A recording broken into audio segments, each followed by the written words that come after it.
All right, the clock is going, so we are live. Cajun Coin Hunter here with you this evening, aka Boudreaux. How y'all are today? Got on the best of the best coin community hat on. Compliments of Miss Ida and the rest of the gang. When I was in the hospital, they come up, hey, let's send Cajun a hat. So, but it wasn't delivered to my room.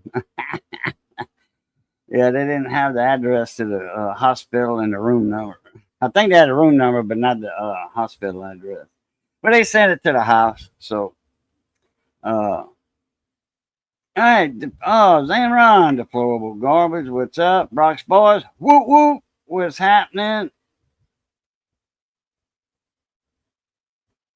And few guys not here.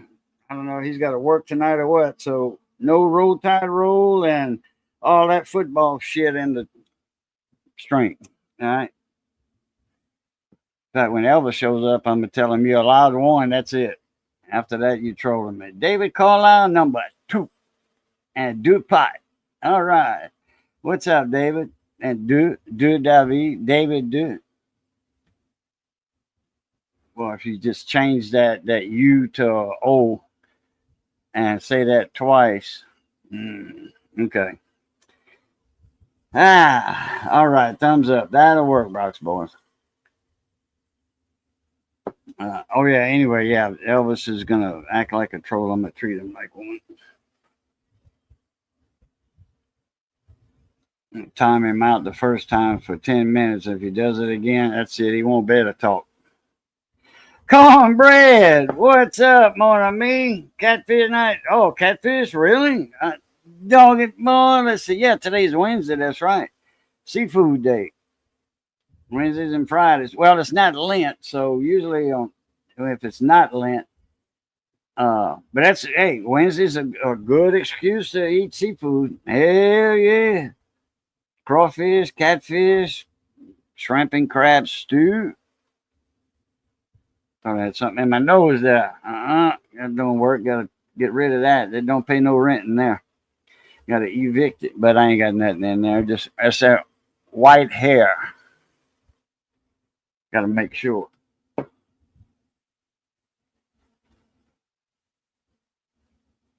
If it was in there, the Windex got it out. I had to clean my glasses a while ago and got Windex on it. All right. Yeah, crawfish, catfish, shrimp and crab stew, fried shrimp, fried oysters.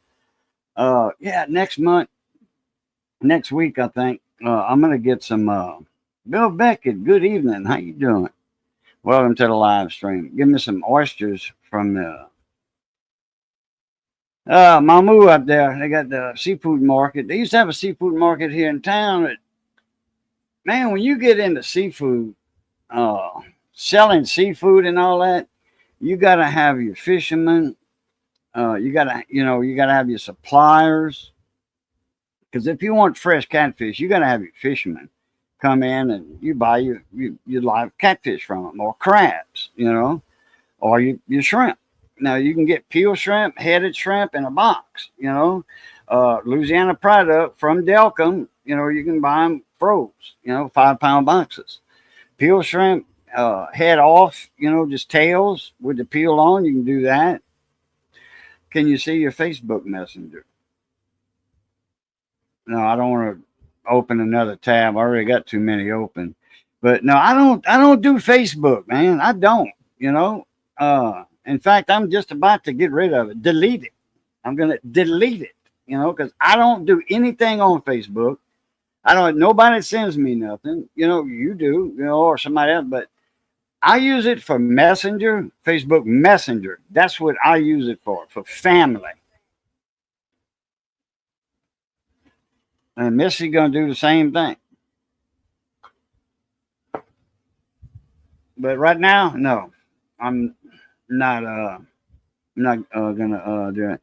What you just bought, okay? I can't do it on my phone. I don't have it. Chef Johnny, how you doing, mon ami? What's been going on? I need to send you a link because I got Russ, his link is sent. He'll be here in a little bit. Let me see here. Oh, if you can make it, Johnny, I'll wait on your comment. If you can make it, I'll send you a link.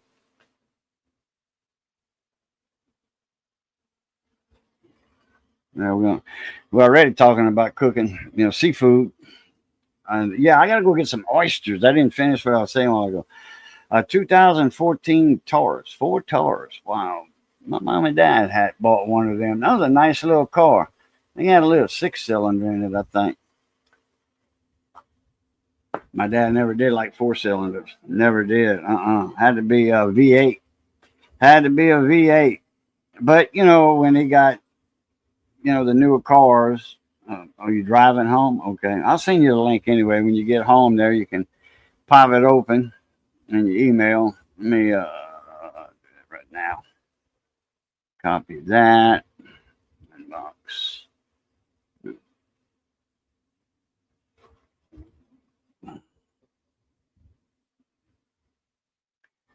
Got an email.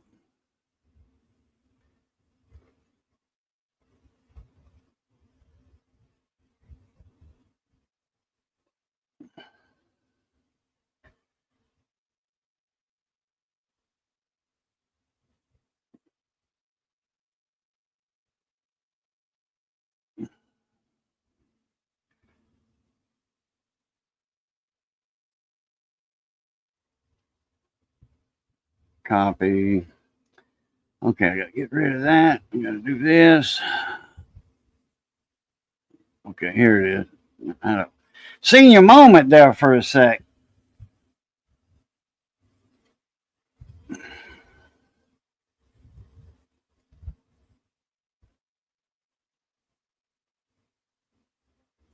Okay, that's just a short, sweet, and simple email instead of the big one. Oh, in fact, there's Mr. Russ right there. Howdy, howdy. That's Smoky Ribs Barbecue in the house, y'all. What's going on? And Skill Savvy DIY. I forgot about his other channel there for a sec. Oh, not a whole lot. I was just talking with Chef Johnny. Yeah, I seen him in there right before I switched over to this computer. Damoose, hello. And then there's the beautiful and the best Cajun cook on YouTube, according to some people. Let's see. Oh, Kenneth G. What's a pound of crawfish going for in South Louisiana? Let's see. Well, man, it's you're hard pressed to find just 10 pounds unless you buy them boiled. But I think $4 a pound boiled, all seasoned up, ready to go. In fact, we was talking about that not long ago. By the time you buy a sack, let's say $50. $40, Missy just said $40 a sack at B&L Seafood. 40 a sack. If you buy 3, it's $100. 3 sacks for $100. But that's you can do a boil, nice decent boil with that. Boil 2 sacks, a sack and a half, and then boil the rest and peel. Just break the tails and put them in gallon Ziploc bags and freeze them. And when you want a little sauce piquant or étouffée, some gravy or whatever, or fried crawfish, you just peel the tails. You ain't got a whole lot. You just got a gallon bag, and that'll make a decent étouffée, for a couple, 3 people. What's up, Demus?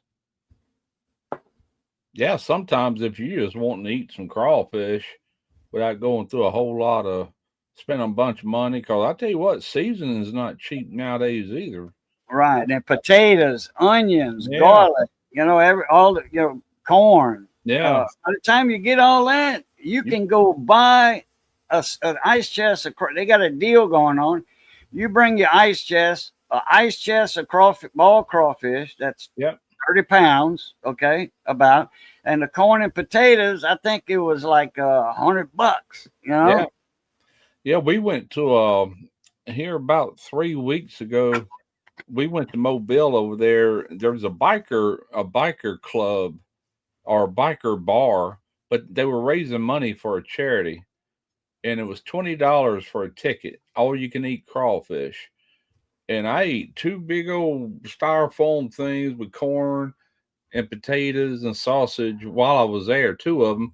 Then they let us bring some home with us. So I said, man, you can't beat that. You know, Yeah. we could have sit Uh, there and ate as many as we wanted, $20 a head. I'm like, that's the way to do it. You know. you remember I used to talk a lot about the little bar, the little, well, they call them bait shops, fish camps, but they little bar room, you know, and they sell bait. Yeah. And the first one, when you get on Charles English's road where he lives, get on his road right there to the right. Uh, there was a little bar room right there Yep. where by Cumbus, you know, was I've been in wide. that bar plenty of times. Yep. Okay, yeah, me. Oh, yeah, me too. Well, I forget the owner's name. I forget her name. I know her daughter Summer and April, and Mrs. got two nieces with the same names. Well, anyway, no, Summer and Autumn is Mrs. Summer and April, her daughter. She was married to Alton Barrow. Yeah. I knew his name. I forget her. Teresa? No, not Teresa. Yeah, that little bar Anyway, was built over the water on the bayou itself. You know, it was a pretty cool place. well, that one is on land. Some of it's over the water. Well, what I mean, when you pull up on the land, but when you walk up to it, it's built on pylons, and it's got like a little sidewalk to the side of it, which is like a pier Yeah, almost. It's yeah. Well, actually built yeah. on water, you know. It is on stilts. Yeah, you know, Yeah. on pipe poles. But Yeah. that's just as soon as you turn on that road that Charles English used to be on is right there to your right. I know exactly what you're talking about. Last time Yeah. I went in there was probably back in the 90s, and it was Easter, and they had this. We sat down, got a beer, and they had this big thing of boiled eggs, you know, like Easter eggs. And Uh-huh.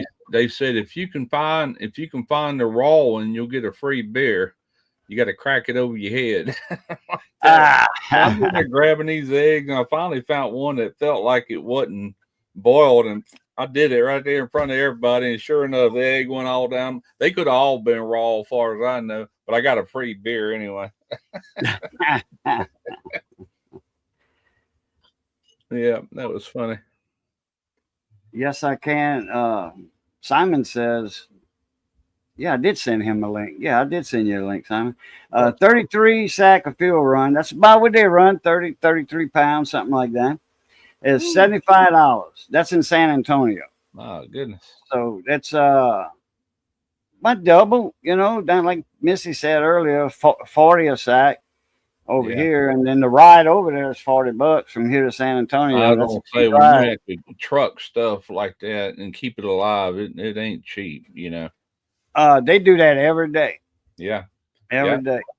Well, you know, I've always bought my crawfish at Bozo's over there in Pascagoula, but they have I know trucks that exactly run what from you're saying. Louisiana to there every day. They've been Right? doing that when I was a little Years. kid. When I was a little kid, they were bringing crawfish there. You know, the family that owns that, Del Camry is their last name, and the old man, that was the grandpa of the guy that's running now, Keith Del Mhm. Camry. They were full blown Cajuns out of Louisiana. They come to Mississippi, and Yeah. at some point they started that. It used to be just a little grocery store. Then it turned into a fish seafood market, and Right. then they started peddling crawfish and Christmas trees during December. They sell Christmas trees. Yeah. But they got They, restaurants they now. they say Del Camera because they don't want to correct everybody. I talked to them when I was living over there in Pascagoula. They their last name's actually pronounced Delcom, and that's where their grandpa was from. Yeah. Delcom, Okay. Delcom, Louisiana. It's a big shrimp town. Yeah. That's where all the shrimp boats got tie a up. they got a oil painting of the old man when you walk in there into the store. It's hanging there, and then they got a painting of Russell Del Camry. I'm gonna call it the way I've always Yeah, heard it. right. And Russell had three sons, and one of the sons is Keith. He's the one that's currently. I don't know who's gonna take it when he gets too old because he's my age, you know. So, but he did a lot. He's done more with that place than any of them because they got a full blown restaurant right next door. He bought that property right to the side of it. It's Mhm. called Bozo's Two, and that place is on the map. I mean, they've been on the Food Network and everything else, you know. Oh yeah, damn. I think I Yeah, might have heard something say bozos or something. yeah. They Oh, used to have it. Miss Paula, I sent you a link, Shy. What's up, Quick Rant? And Tommy Hanlon. But that's still where I buy my crawfish normally if I'm gonna do a boil. But I tell you the truth, somebody's asked me the other day on a comment, so when you doing this year's boil? I said I doubt I do. I said we just had a bunch of them the other day. You know, I'm good.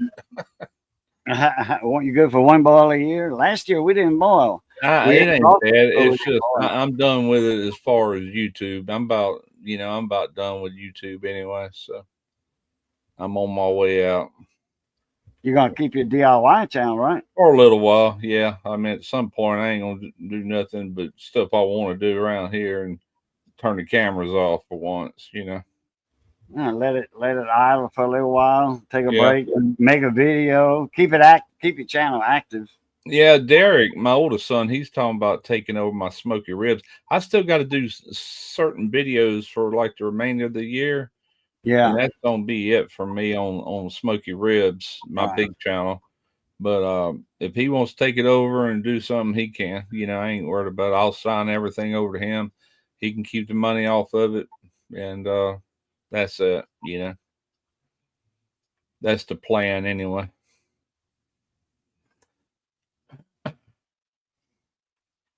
Bradley Hyde, what's up? BH Custom, Nunk Bradley, what's up?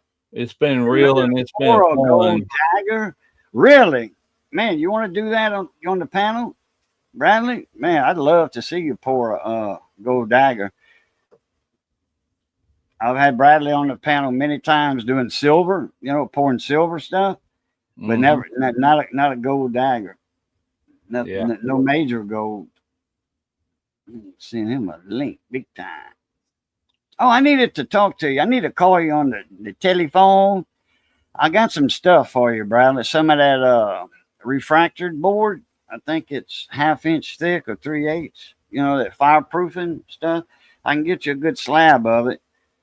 Boudin for breakfast at Cormier's Corner Store. Yeah, you talking about in Cankton?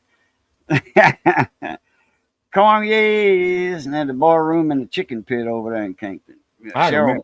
Cheryl Cormier on that in Russell. I can remember when I still lived in Pascagoula. Every morning on my way into the shipyard to go to work, I'd stop by Wayne Lee's and they had these fried boudin balls. I'd get two boudin, but they were spicy too. I'd get two boudin balls and a cup of coffee every morning. Something about that spicy boudin and that coffee, it'd wake me up. That Oh was yeah. that was a every morning thing for years. On Saturdays over here, boudin for breakfast is a tradition, and it's a 6 course, 7 course meal. 7 course meal. Get a pound of boudin and a 6 pack of beer. There you go. Oh, and Lake Charles. Okay, yeah, I'm not familiar with a lot of the stores in Lake Charles. I'm not far from it. I'm 45 minutes. I've been there many times, know many people. A buddy of mine was from there. He was an Ewalt, Gary Ewalt. Actually, I think he was originally from Westlake, which is across the bay. Mike Badger, what's up, mon ami? If you think you can come up, I'll send you a link, Mike. Usually he's in a bad area. Johnson's over here. Johnson's store. Some Asians own it now, but they still do. They still got his recipe, Mr. Johnson's old recipe. They still got it, and it's just like his boudin. But man, Saturday morning you had a line outside waiting to go in. You had a line of people, just like that crawfish place on the corner there on 8th Street.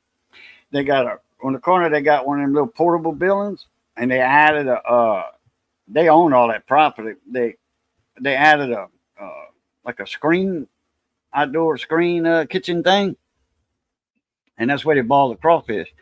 And then got 2 windows, drive through. You get your crawfish, ball crawfish, corn, Yeah. potatoes, whatever. And they got a line of people. They got an alley right behind it, and that goes to the next street. Man, that place is I mean, it'll make 2 blocks. The line of cars waiting on crawfish. They got some good crawfish, and they selects. They not no little chiwis like that. Yeah. None of no bait crawfish. Right. A crawfish like this long from head to tail, I call that bait. Yeah.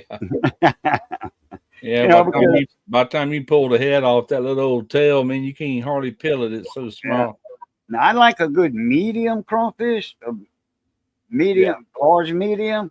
They got more meat in there. There's more yield in a big medium than there is out of large selects by the pound. Okay, say 10 pounds of crawfish, or let's go 20. Okay, you'll get more meat out of a medium crawfish. You'll get, like, say, this is hypothetical. Out of 10 pounds, you're going to get 3 pounds of meat out of the mediums. You're going to get 2.5 or 2 out of the extra larges by the pound, because the claws add the weight and that big head. Yeah. Yep. Yes, sir. Dancing along with Reynolds. What's up, Mona Me? Mike said, yeah, I can barely get online.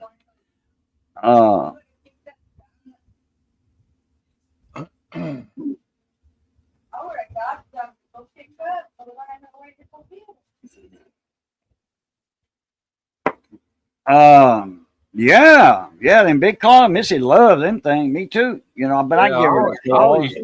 I'll eat the big ones, but them little small crawfish, they ain't worth fooling with. Not the claws, no. Now the big claws. I mean, them things are almost the size of a small crab claw. Yeah. I got some videos on crawfish boiling, and man, these are miniature lobsters. I mean, some of them will go like 5 or 6 to the pound. Mm-hmm. And when I was boiling crawfish in Houston for Brad, I was just temporary while his thumb healed up, and cut his thumb off, and they put it back on with a screw, and they had it taped some way, and he would do he was giving everybody the thumbs up. Couldn't help it. That's how he was casted or bandaged and all that, to keep from moving it. He couldn't do this because of the fact that it cut that grill. They was picking up a grill. There was 3 Mexicans on the other side and him on one side. Brad was big and strong. He was a bull. Yeah, like that. And that they slipped, the grill slipped, and it caused him the grill to fall, and it cut his thumb off. They were in Victoria, Texas. They went to the hospital. They screwed his thumb back on, so he couldn't do that. So, but they had that thing and they had a screw sticking out. So I was boiling crawfish for him at his restaurant, Blue Water Seafood on FM 1960. It was the old one on the left, the original one.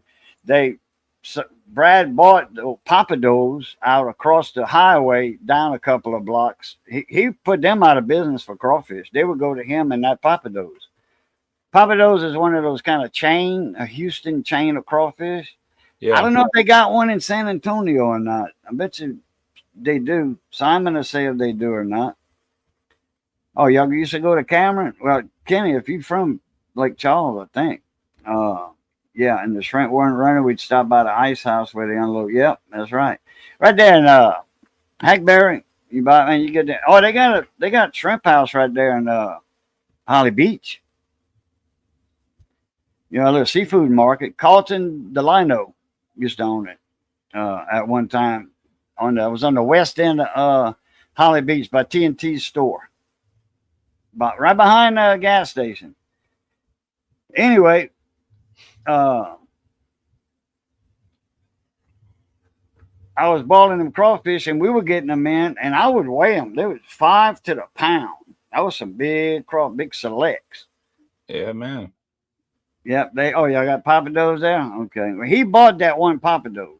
God, man, it took some money to buy that because that's a big restaurant, and they got a menu with everything Cajun. But you're gonna have Cajun cooks to be true Cajun. Now anybody can fry seafood. That ain't nothing. Fry oysters, shrimp, make shrimp po' boys. That's a Cajun thing. Shrimp po' boys, oyster po' boys. Yeah. You ain't got to be Cajun to make that. Got to know how to season it though. No, we got po' boy shops all up and down this coast. That's always on the menu. They had one in and I forget if it was Ocean Springs or Gothay, but it was Subs or Heroes or whatever, and they pressed. Man, they had the best Philly steak and cheese. Mm-hmm. Oh man, little hole in the wall. It was off of the highway. It wasn't close to the highway. It was all you had to go down to another street like you were going to the interstate or something. Yeah. I think it was in Ocean Springs. Anyhow, it was that just a little gal running in the daytime. She by herself, Yeah. We got a right up the road here. There's a marathon station at Fayard's owns. Yeah, They have another one in Goshen. They make the very best po' boys here in this area. I'm talking about roast. They make their own bread, and I swear it tastes and looks just like Leidenheimer bread out of New Orleans. But they bake it daily right there, and they got the best roast beef. And they also got shrimp and oyster. They got everything, Hamburger. You got videos on that. Yep, I sure do. You got videos. I got one I did with Brian Ducharme about 3 years ago at that place. Yep. I got them in the back. They let us walk around back and showing them putting them po' boys together and everything. Yeah. And him sitting there eating them, drinking a Barks root beer. Oh, yeah, ice cold. He used to, Ducharme used to do the smoking and barbecuing over at grilling, didn't he? He's still doing all that. He's got the beef jerky, that he sells. I mean, at Fayard's.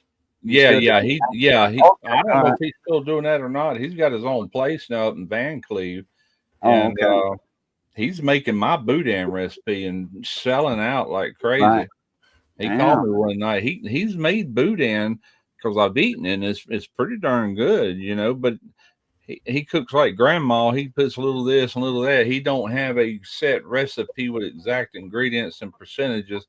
So I sent him mine, and he made it, and he's like, man. And his dad is from Louisiana, and he told him, man, this stuff is good like that. And he had to let me know that. I said, yeah. I said, everybody that's tried it likes it, But that's the one he's making. He's doing all kind of stuff, but he's making that boudin on a regular basis, because nobody around here has got good boudin. They get that stuff. They sell it at these stores, but it comes to them, and all they do is warm it up, and it ain't none of it no good. I've had it. That Keith's Superstore around here. Ugh, stay away from that boudin. That stuff is terrible. Who was it? Kenny? Yeah, Kenny. He was asking about the crawfish. I think $1.20 a pound. You're looking at $40 a sack, 33 pounds in a sack, $1.20. Mm-hmm.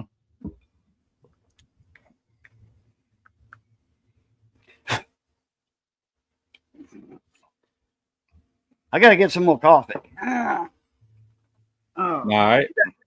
Do you have? I didn't see your DIY channel in the last 4 or 5 days. You got something new? I've got some. I got to do a video. I just keep putting it off. I told my younger son I need him over here to help me with this, and I got a brand new drain opener from Vivor, like a Roto-Rooter. Oh yeah, I've got to go in the backyard of that clean out and put it to work. I do, but I gotta look and see what the problem is with this new sewer camera. Oh, wait a minute. Let me paying attention to Missy there. Oh, we got a big old sewer camera. Jets. Oh, you got a camera and a sprayer on it? No. That's the camera. Okay. That's just the camera. Cord. I see it now. Okay. Yeah. I thought that was a jet, a nozzle jet, water pressure to undo. Oh, yeah. It's a camera. Them guys that they came and did a drain for us on a brand new building that wasn't complete, but the 4th floor was open. And we told them no lady wipes, sanitary wipes, no sanitary wipes in the plumbing system. Yeah. And they said, "Oh, we don't do that." But the manager of that office, and this is a medical office building. The manager of that office told all the employees, and somebody told me this that worked for her, and I was a superintendent. Said, "Look, she told us no trash. Don't put them wipes when we wipe ourselves. Don't put them in the trash. Put them in the toilet and flush it." Yeah.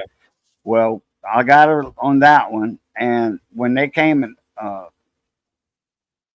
put the camera in there to see what was in there, Yeah. and the other end we had it. We had a paint grill, brush grill on it, and we caught, and there was a ton of wipes in there. Yeah. A ton. And the ones they were using were not. It says on there, "Do not flush." What's up, Simon? Hey, Simon, welcome to the live Yeah, stream. I know for a fact if you got a septic system or something like that, you definitely don't want to use wipes like that, you know. But Sanitary and and we charged them for that to unclog it. We told, look, because we already cleaned it out twice. yeah, That was strike three. Say, look, if it's something that the builders did, because they got stuff up above them, the fifth floor and the sixth floor, yeah, that was on the same drain system, same pipes coming down. Now, if it's like a piece of sheetrock or something, well, no problem, you're in the clear. But if there's wipes in there, you got to pay for this cleaning. well, Boy, and she was like, "Oh, she was mad." yeah, They charged us $400 for that same problem. To man. unplug it. I used to do apartment maintenance years ago. I was laid off from the shipyard and got a job doing apartment maintenance, and I learned under this guy, the supervisor there, and boy, he taught me so much stuff. That's really when I started learning about air conditioning and electrical and plumbing, and I wouldn't trade that experience for nothing, you know. But anyway, we had this one building. There was this woman that lived upstairs, and we knew what time of the month she was on her period because she would flush tampons. And every month that drain would get stopped up. And we didn't have a rotor like I got now. It's out in the garage. We had this long, flat, it's a snake and it's coiled up, but I don't know. It's real heavy and it's got like a ball on it. And you sit there and just shove it down that pipe till you hit it. And then you know when it released. And further down there was a manhole cover. We'd take that cover and one of us would sit there and wait for the water to come pour them. Yep, you got it. You know? But every month we told her to quit flushing those, throw them in the trash can. You know, there was a bad spot in that pipe, but those tampons will swell up too, though. Yeah, they do. They get caught up in a bad area, like where a root's at, something hangs it up. Then next thing you know, she flushed 2 or 3, then you got a restriction, you know. Yep, baby diapers too. They have that powdered gel. Yeah. So when they get wet, they just expand. Right. Yeah. But man, I used to get so aggravated with her, and every month I said she got a lot of nerve calling us again, knowing we already told her what's wrong, you know. But but anyway, mine is not nothing drastic. I got them 2 sinks in the lavatory that both of them are side by side and they tie into the same drain. Well, they won't drain. They haven't for 3 years. I've been keeping a bucket under one of them. One of them we don't use, and I have to dump the water out of that bucket. I just shave and brush my teeth at it, you know. And we've had the plumber out here twice, so I'm finally going to fix it myself. You know, that's the reason I got that camera, because my bathroom, my bathtub, and then my kitchen, all of them Y into this one drain at some point. And I want to make sure I'm going in the right direction with that snake when I send it through, you know. So that's coming up hopefully Saturday. I just need him over here to help me with that, man, because you're gonna have to get on your knees and everything to do. I need somebody young to do this crap. I'll direct him and let him just be the worker. But I'm gonna shoot a video on that for Vivor sent me the rotor, but I bought and paid for this camera. just because, just Oh, okay. that way, if this is going to be an ongoing problem, I'll have the stuff to handle it each time, But if I'm also going to inspect that pipe to see if there's a bad spot. Now, if it's up under the house, there ain't much I'm going to be able to do with it. But if it's out in the yard, I could always kind of locate it and dig it up and make that repair, Mm-hmm. So you do actually have a problem with your pipe? Oh, yeah. That's the Oh, reason okay.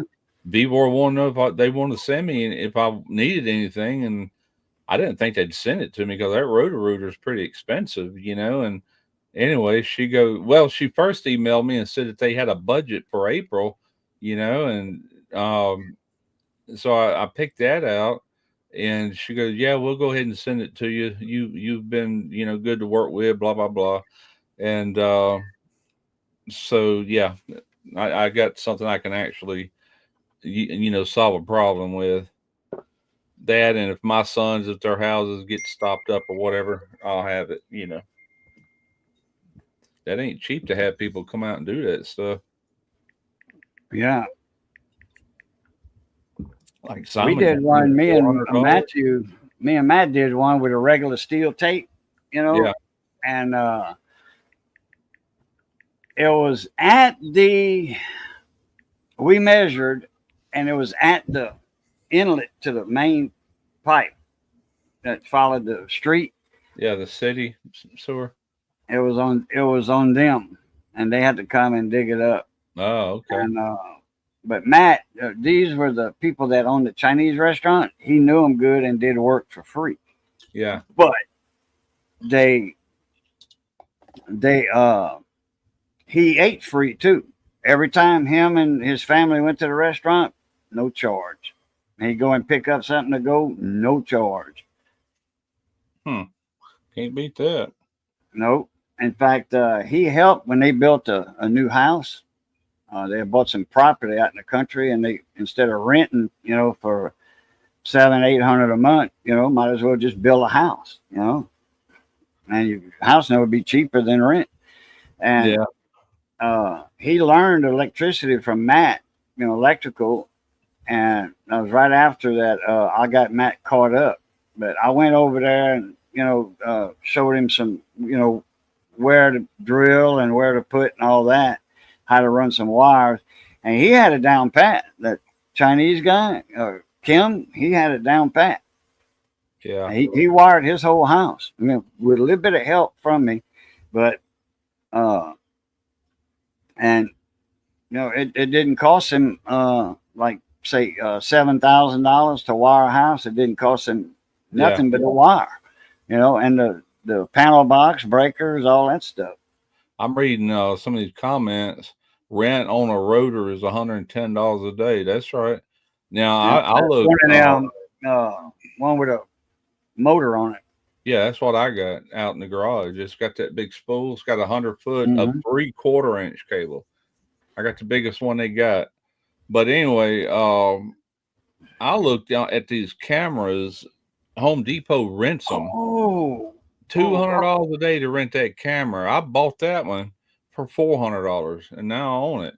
I said I ain't gonna rent that for $200 when I can pay $2 more, and own it. Oh, Stacy, man, I apologize. I just figured out. I thought you were Mark and Sandy. Twisted V Twin. Okay. Yeah, well, I ain't seen you in a while, Stacy. Yeah. Twisted R. He would build go-kart engines, sprint kart, racing sprint karts, and build that up. And, he was the leader, founder of Small Engine Nation, And hey, nothing. How you doing? And Missy thought that's who it was too. That's why actually how you and Sandy were doing. I'm sorry. Yeah, when you said Tabitha and I was looking, I'm like, oh yeah, okay. Scott Keller says Roto-Rooter is expensive, especially on April 15th. I guess he's talking about when they started imposing these tariffs. What's up, Chef Johnny? This guy here don't need no introduction. Yes, sir. Long time. Russ. I know that, but You know Simon right next door to you there? We met in Houston last year. Oh, you did? Okay. Oh yeah, that's right. Houston's always a good time. Yeah, I had to miss this year, but I should be there next year. Oh, you didn't go this year? Mm-mm. Oh, okay. Did We've been Randy go? last few years. No, Randy's been up in Colorado. Correct. Yeah, I was thinking say he's been out of state. He come back for like 2 weeks and then went right back up there. Christy's going crazy, I think. About over there. She I was think. there. Christy was there. Yeah, Christy was there. Was We she? were there for one day.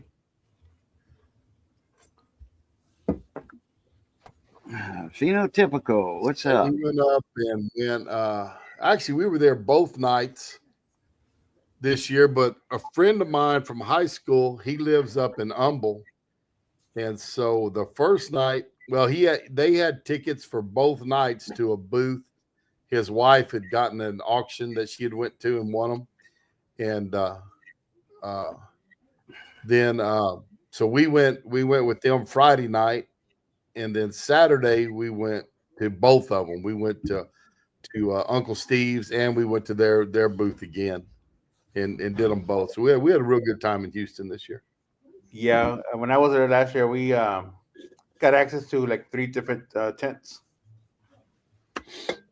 Well, you know, and I didn't do it this year, but Dennis from Butterworth from War Pig, I used to give ones to him, and he's a good guy. It was kind of a funny deal. My cousin gave me he had bought some of their rubs here in San Antonio, and at the stock show, right, cook off here, and I used those on a video, and they had a pretty good run on it. And then I don't know, I guess I was running out or something, or might even got a second bottle and run out or something. Anyways, I gave him a call and I said, "Hey, you know what?" I said, "I'm Chef Johnny, and I've been doing some stuff." And it was his wife. She goes, "Chef Johnny, I am so glad to meet you." And I'm thinking, man, this lady, how she know me? She goes, "You wouldn't believe the people that's been calling, and we had no idea who you were."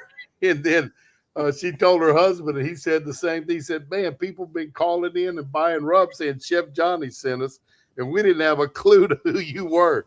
So then they just started sending me rubs, and if I send them an email, they'll send me a box out, and I use them with the kids and their rubs and their sauces. But they were always pretty good to deal with, so I've got to go to their tent also. So yeah, Warpick is a real nice setup, especially here in San Antonio. Had a real nice setup last year. I didn't get to see him in Austin in Houston, but in San Antonio they had like the whole corner of their row where they were at. The big setup. Oh, really? You know, I hadn't been to the Santa. It's funny. I go to the Houston one every year, and I ain't been to San Antonio in years. Well, Stacy, if you on the committee for the Houston Rodeo and all that, for the cook-off, you know all these guys. You know Russ, Simon, and Chef Johnny. They there all the time. It's a big deal over there. Yeah, he's on the committee, so I figured he'd know most of the regulars over there. So I saw you're going to be at that. You're going to be at that fundraiser for Rick. I saw on the 31st. Yes, sir. I'll be there. Yeah, I saw you on the list. When I was reading down the flyer the other day. Where's that going to be at? At the Barbecue Outfitters, northwest side of San Antonio. Okay. Yeah. So Al Fragoni's putting it on, and Smoking Joe's coming in out of El Paso. There's a lot of people coming in, and they said Chud's going to try to come in also, and if he can fit it into a schedule. And they've got a pretty good deal. You can buy plates now. It's $35 for evidently a great big barbecue plate. Yeah, and, I saw it on Instagram. Might have been Facebook. Let me look real quick. They had to run. So, I'm gonna go up there, and I told them I'd cook however they wanted me to, or do what they needed me to do, and we'll do that and Yeah. show up. So he's got a list of different YouTubers that have said they're going to be there, and so they're kind of on one of the flyers has a list of different ones on there. Okay. But Rick is he's a really nice guy. Yeah, that's first I heard about it. Well, good, because I know he can use the help. You know, he did a GoFundMe here a while back, and I did something on one of my videos trying to, and everybody else that I know, Simon and Lance and all them was, you know, on their lives and everything, and that helped. But man, that's an ongoing thing with all that treatments and all that. I can't even imagine the expense, you know. Well, you know, he's had some, when the oil field shut down here and got real slow. You know, he worked the oil field, and so he lost his job on that, and they moved to Mexico, you know, for a while. His in-laws lived there in Tecate, so they went down there, lived there about a year, and his girls were like, "Daddy, we had all the Tecate we can take. We're going back to San Antonio." So they came back, and you know, he was having a hard time still finding work, and he got on with Barbecue Outfitters. And not making a ton of money, but making the money, doing the best he can. His wife's got some stuff she's got going. Sure. And but they don't have any kind of medical or anything. So he wound up with no medical, and got diagnosed here a while back. So you know, it's costing him a ton of money. Yeah, I can imagine. My goodness. You'll never know. Nope, not at all, Russ. You know, of course, you know, he ain't near as old as you and I are, but no. He well, you know, I had that surgery back in 2021 while I was still working in insured, and they had to remove my left kidney and everything. Well, you know, it wasn't 6-8 months, not even 8 months. It's probably 6 months later. I had to leave my job because I just couldn't physically do it anymore. I was a foreman, but I had to go back on my tools and go back on the ships and weld, and a big story behind that. It had a lot to do with the supply chain issues after COVID and all that, you know, and they couldn't get the material in, and they were having to ship people out of the shop. And anyway, long story short, I just left. And when I did, I lost my insurance. So I was sweating bullets for 3 years. But now I'm at the age I went ahead and got my Medicare and Medicare Advantage, Social Security and all that stuff going. So you got that going now? Yeah, I finally had a doctor visit after 3 years. I just got another one May the 7th. So I'm getting back on track. I'm back on my blood pressure medicine. I went 3 years without it. So I got all that going again. Hey, you got to do what you got to do. I was just living on a wish and a prayer. Nothing happened during that 3 years, you know. So it's all good.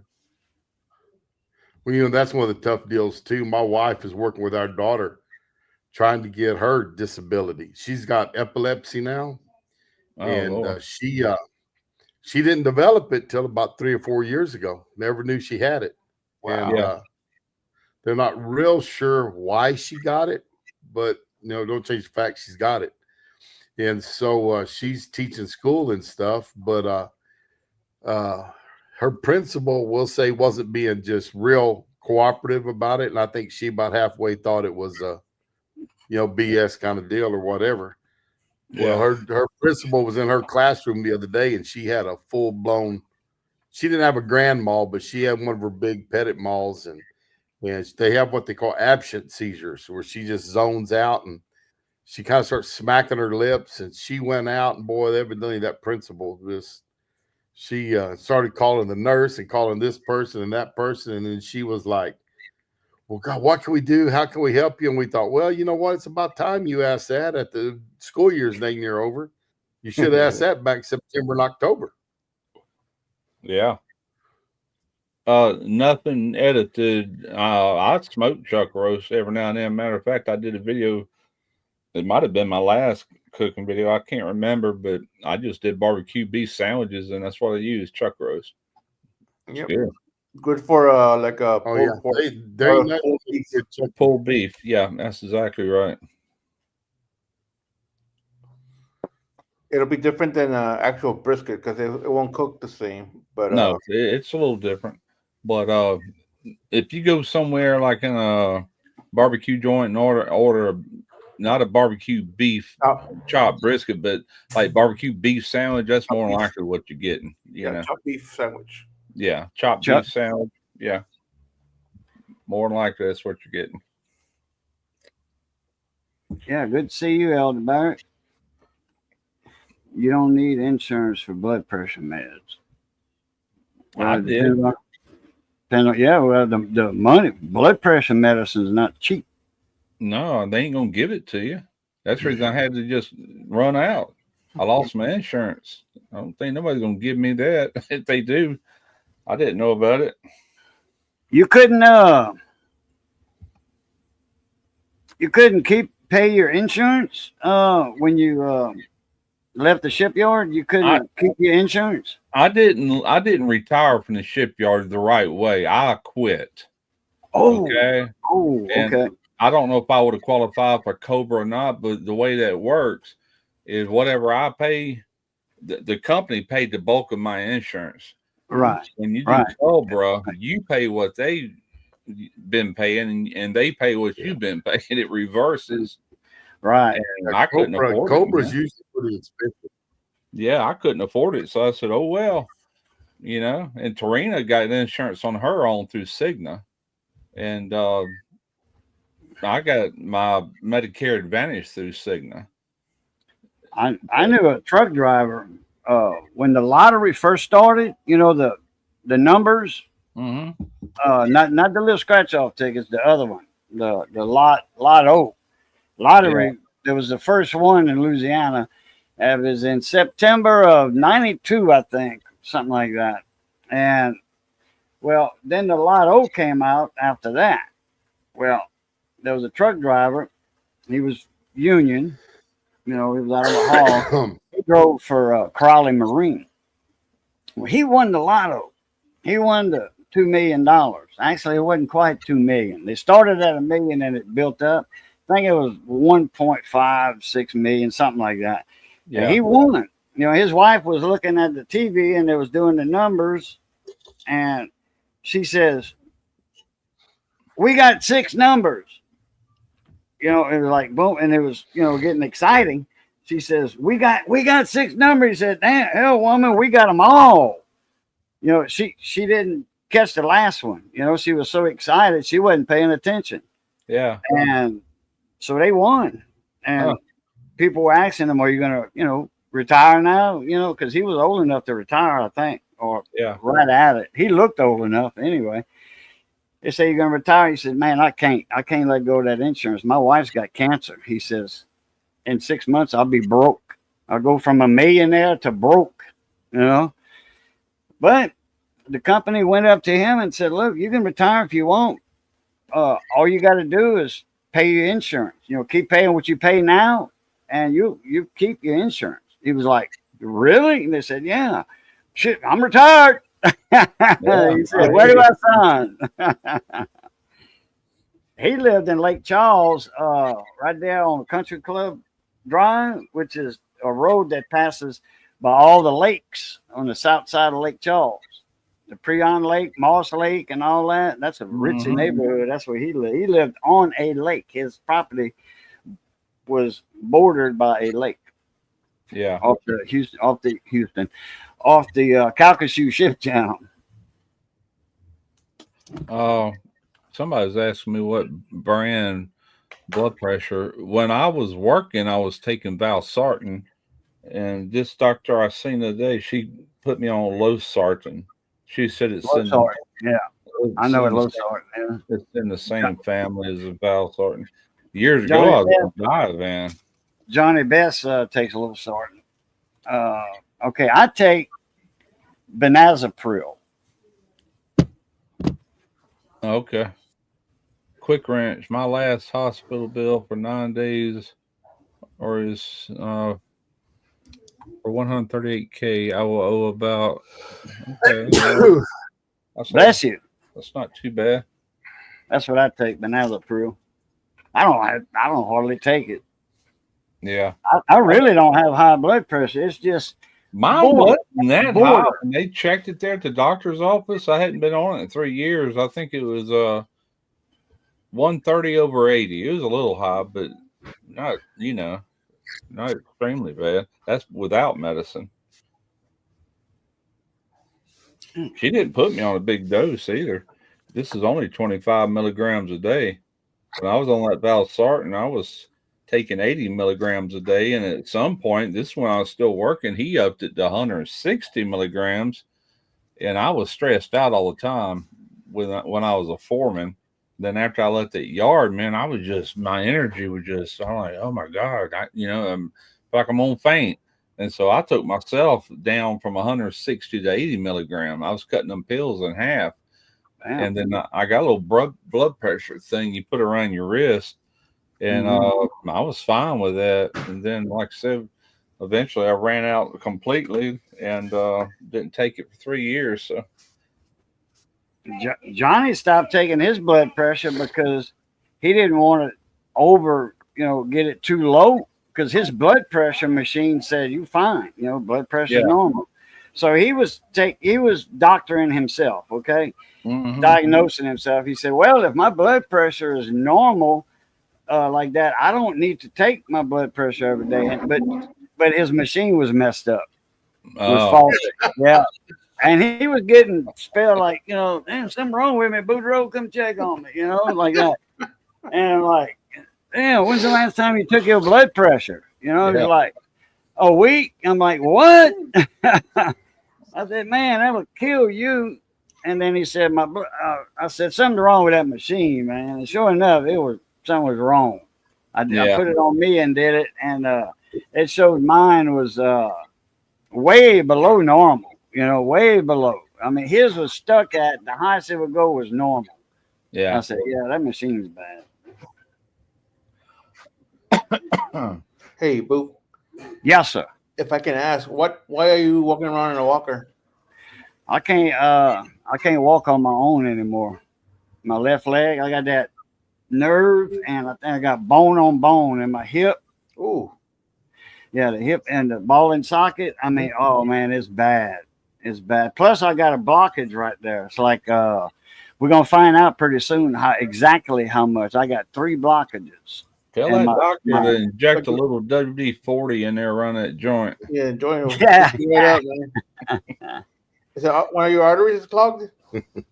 Yeah, my main iliac artery. That's your main vein going down your leg. You got your aorta coming down from your heart down your stomach down here, okay, and it wires off at your legs. Correct. At your pelvic area, it wires off. One goes to the left, one goes to the right leg, and they go down. Well, both. I got blockages in those, and I think I got a blockage down below my calf at your foot. You never have what they call that, a blood clot. You never have a blood clot. Now that's totally different than a blockage. Right. But you never get a blood clot in your calf area. You can't, There's not enough there. For a minute. I'm gonna ask Scott Keller. Says 180 pills is $39. Is he talking about what I'm taking?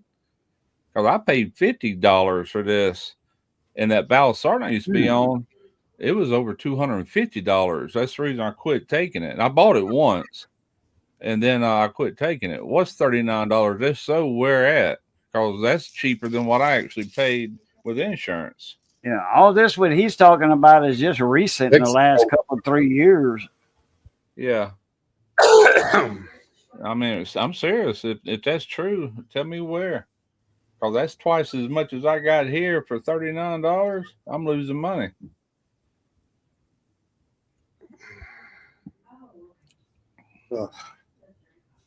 How much are you?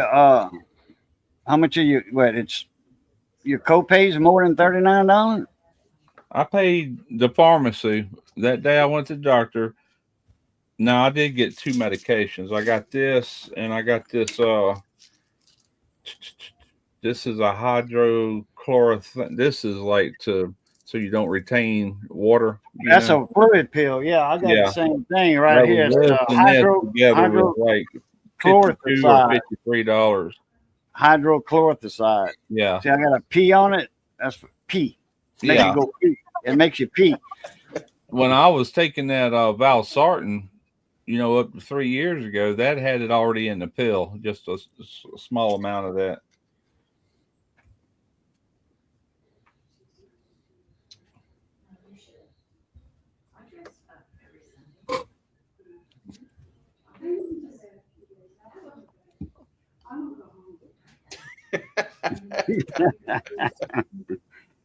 Oh yeah. God said, check your email. Oh, he must be talking to you because I didn't get no email. You going home, Mom? Yeah, I gotta go home. Alrighty. Bye-bye. See you later. A kiss from afar. All right. I gotta get ready for work. Okay. Losartan, 25, $32.40. Let me share that. Share screen, share screen.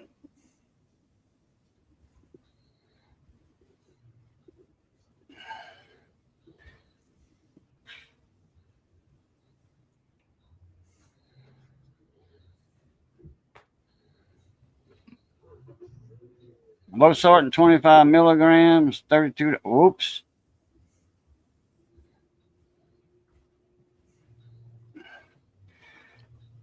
Okay. Oh, online. Is it showing on the screen? Yeah. Where's that from? What website? God dog it. I don't know why it keeps doing that. It don't say. Organic Organic right here. pharmacy. Right No, here. I got mine locally. Manufactured. That's the manufacturer, and it's FDA approved generic. And You still got to have a prescription to get it. yeah, I think you just turn in your prescription number or something. Mm-hmm. But I don't know what online. The website. I don't know that. What is that, Scott? The website. I know you can buy.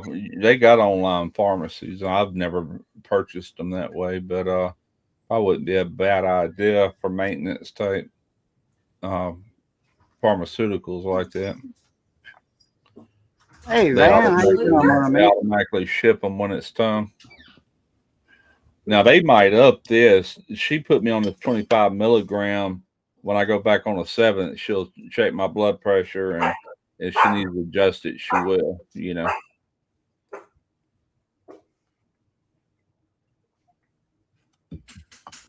When I was working and had that insurance, I only paid a $15 copay for my medicine. I never had to pay. That's why I was telling Tarina. So why am I having to pay $50 for these two? I said I never had to pay that much. Guess I need to contact Cigna and find out. Plus, Good RX will give you a good coupon deal. I asked my doctor to call in discount codes for them. Yeah, I'm not familiar with the online stuff neither because, my copay is cheap.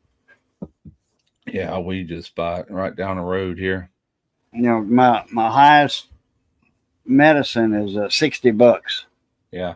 Well, the doctors normally, or at least around here, they'll call in your prescription. They actually do it on a computer, whichever pharmacy you want it at.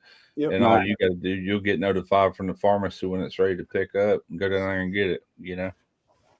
My pharmacy used to notify me, text mix, but they had my home number, my house number. And I said, well, they said, we sent you a text saying it was ready. I says, well, what number you send that to?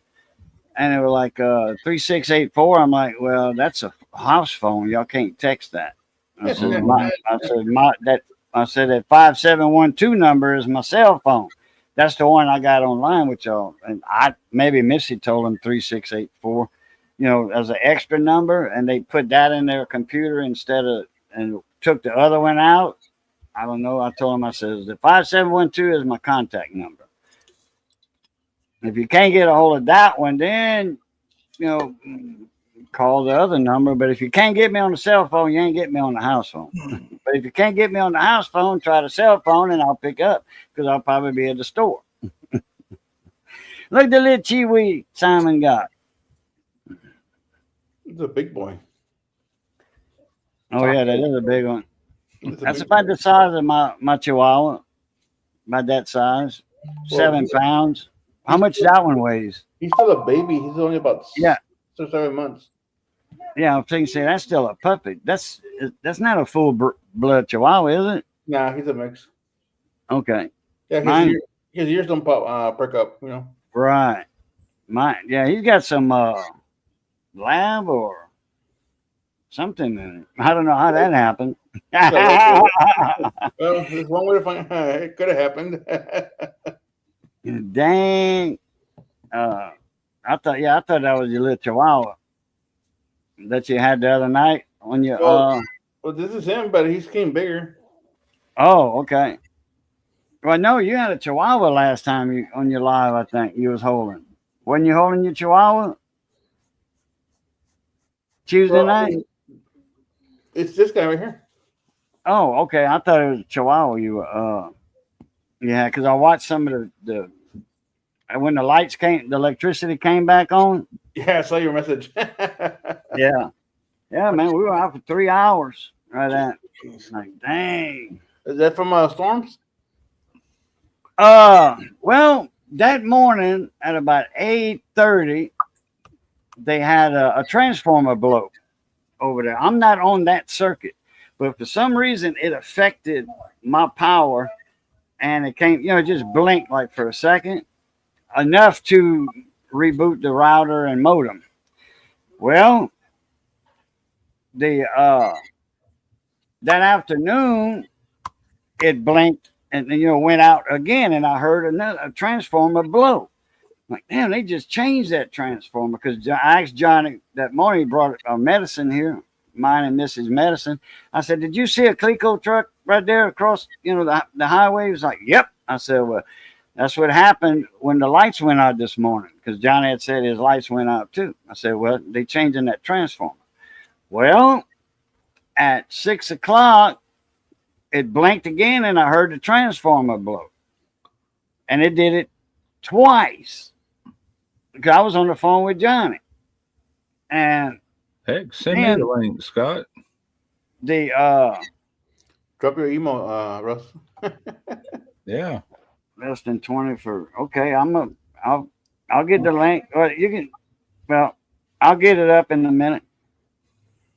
And then at about 15 after 8, 20 after 8, me and Missy heard it, and she's something wrong with her ears right now, and she can't hardly hear at all. I have to yell at her for her to hear me. She heard that transformer blow. It was that loud. It sounded like a shotgun right outside the window. But the lights went out, so it wasn't no shotgun. And I heard it 3 times. I heard 3 blows back to back, like a half a second apart. That's when it went out for 3 hours. There it is. That's my email right there. Send that link to me. There you go, Scott. Yep. Send that link to him in that email. Oh, For he a can sack do it of Right. crawfish, for a sack of crawfish, how big of a pot do you need? How many crawfish? Or 1 sack, a 33-pound sack, I wouldn't use anything under 80 quart. 80 quart. do you have to buy that, or you have one? Who, me? Yeah. Yeah, I'm looking to get one. Oh, okay. Yeah, if you got a 60 quart, that's kind of, you might can do it, but I would get at least 80 quart, because you're going to have all your fixings. You're going to have 80 quart half full of water anyway. And by the time you put everything in there, it's going to be 3/4 full, and it gives you room to stir and stuff like that. Yeah, at least 80 quart. I boil mine. I can get it. It's about, I forget how many quarts it is. Anyway, I do my corn and potatoes first, my veggies or whatever, sides first, and I put them in an ice chest. I got those in a bag. The crawfish sack, I got leftover crawfish sacks, and I tie it with a crawfish knot, and I boil it. Then I just take it out of there, and put that in there, and then my water season. I add a little bit more seasoning, and then I do a half a sack. I can do with that pot. I can do a sack in 2 boils. I do half. Yeah, I got somewhere up here. I got a bag of these cotton boiling bags, and that's what I've done a lot of times. I'll put my potatoes, wash potatoes, put them in one bag, and then stuff like sausage and all, I'll just throw it in the pot with the crawfish. But I do it all. I start off with the potatoes because they take the longest to cook. I'll stage it out as I add things, And usually the crawfish go in. The last thing to go in is corn. I'll just throw them in with a mix. More than one way to skin a cat. Okay, here's the link right here. Just right click on that. Anybody just right click on that link and hit open link in new tab, and it'll open it, and you'll still be in the panel. I can't click on it because I'm in StreamYard, but I'll try to remember that. Yeah, if you go to YouTube, you can click on it. Yeah, let me do that on this other computer, and then I'll just bookmark it. Yeah, because it opens right up into a new tab. I'll bookmark it, and then I'll look at it a little later. Yep, there you go. Yeah, it's open link in new tab on it. Oh yeah, or just copy it from whatever. Yeah. Yeah, it'd be easier to do it this way. Let's see. Here's your live here. Yeah, right click on it. Open a new tab. I just click on it. Hit my little star to bookmark it. Done. Okay. Blink Health. I'll look in all that a little bit later. Let's see. Pick up at any participating pharmacy near you. Home delivery.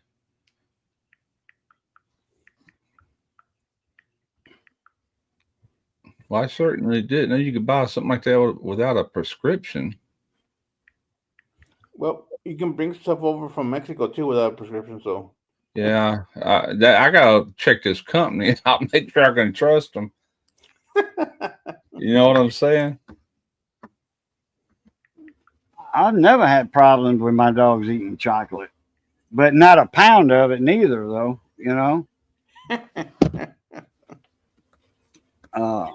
Because that's kind of a myth. Old wives' tales about chocolate and dogs. I know for field trials, a buddy of mine in Mississippi, for field trials with his chocolate lab, he had chocolate in his pocket, and that helped him with his field trial with his dog, because his dog loved chocolate, and the dog could smell that chocolate in his pants pocket. One time for Christmas, for Easter, my wife bought the kids, them 1 pound Hershey Kisses.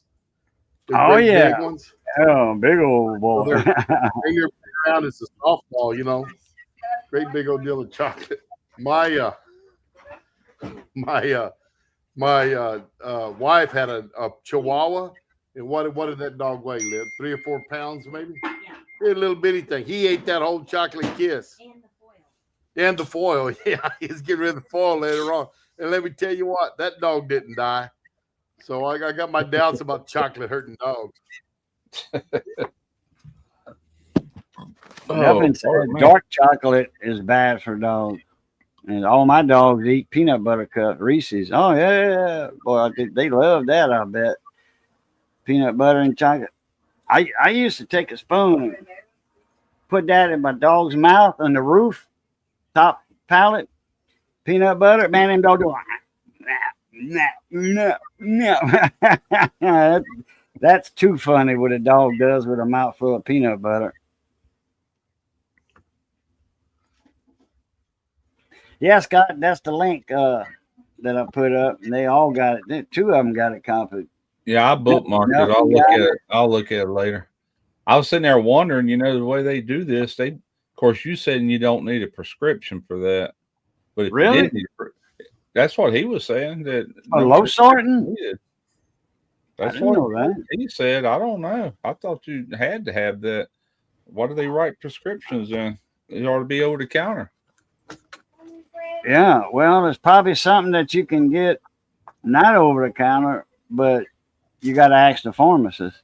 The thing about it is, though, they didn't write me a prescription. They typed it in and sent it to the pharmacy. Right. Maybe if you told them you was buying it online, they could handle that too. I don't know. That or just write a prescription. I don't know. I guess this is my It's prescription 25. right here. Let me see that.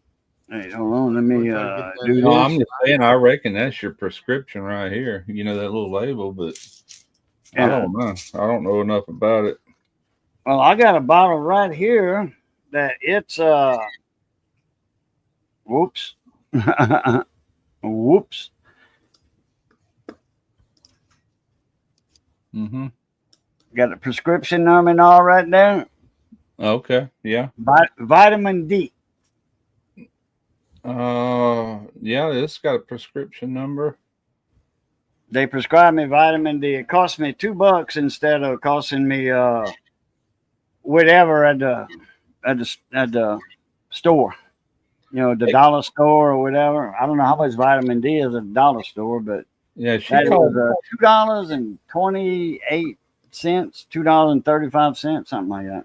Yeah, they called me the other day because I had to have all my blood work done after all this time, and they said I was deficient in vitamin D and some sort of vitamin B's, and I just happened to be outside working on a car in the sun when she said that. And I said, "Well, I'm getting vitamin D right now as we speak."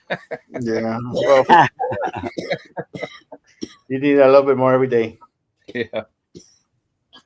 That's one Yeah. of my problems too. I haven't been gone outside forever, so my vitamin D had been down. Yeah. So they had me on a supplement for a little while. Hey, And Yeah. that's my long hair chihuahua. Long hair chihuahua. I've had a car here. Daddy was long hair and the mama was short hair. And both of them registered. I could get the papers for it if I wanted to, but I ain't getting papers for no dog. I ain't spending that kind of money. I've had a Toyota Highlander here, and it just left yesterday morning. So I was outside a couple of days working on that, getting his AC up and going again. Got this deal going on now. A buddy of mine bought a car from this guy. He sells on Marketplace, kind of working out of his house, but he goes to these car auctions and he does these online auctions. But anyway, he's going to start using me to do all his AC work. He's got a mechanic, but he said his mechanic don't know enough about AC. He kind of jacked this one up. I had to go in behind his mechanic. And anyway, yeah, but at any rate, first place I posted, no prescription needed. Oh, first place. Okay. That must, I don't know. I'll probably just keep getting it where I'm getting it. But I will look into that link you sent just to see.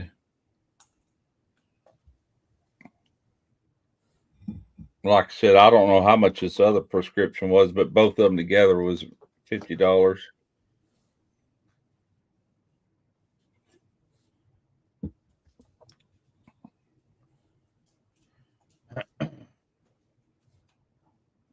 Daggum cats.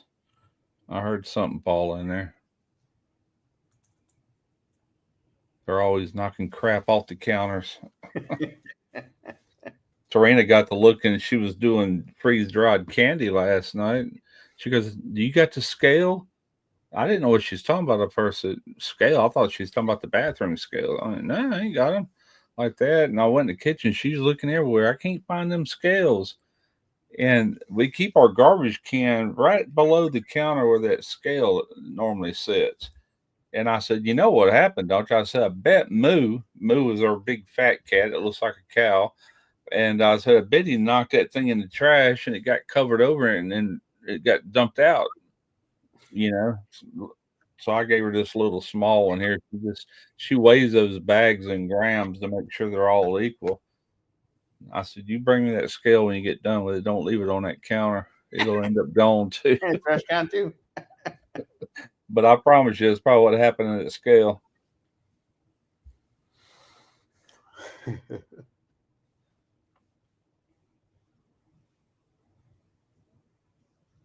Yeah, I pretty much buy everything online for sure. Amazon delivers stuff here almost daily. Almost daily. Food we get local. Prescriptions, obviously, I've been doing that local, but I'll look into that. But yeah, I buy most stuff online. Why I don't know, because some of that stuff I could actually get just a little trip down the road, but a lot of times I'll just order it and wait for it, depending on what it is. Amazon comes here every now and then. Yeah, Between me, Missy, and Johnny, it comes here on a regular basis. I promise you. I got something in. I wasn't expecting. It was in the mail though. It was Amazon, and then it hit the post office. Yeah. I should have grabbed them. I'll get them after a while. Remind me. It's Ziploc bags. In fact, I'm gonna forget. Let me go get it right now.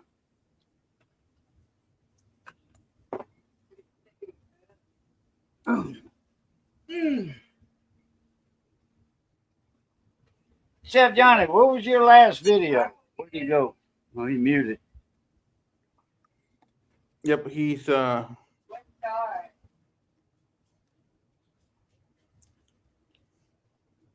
went on the bathroom break. He's been gone for a bit.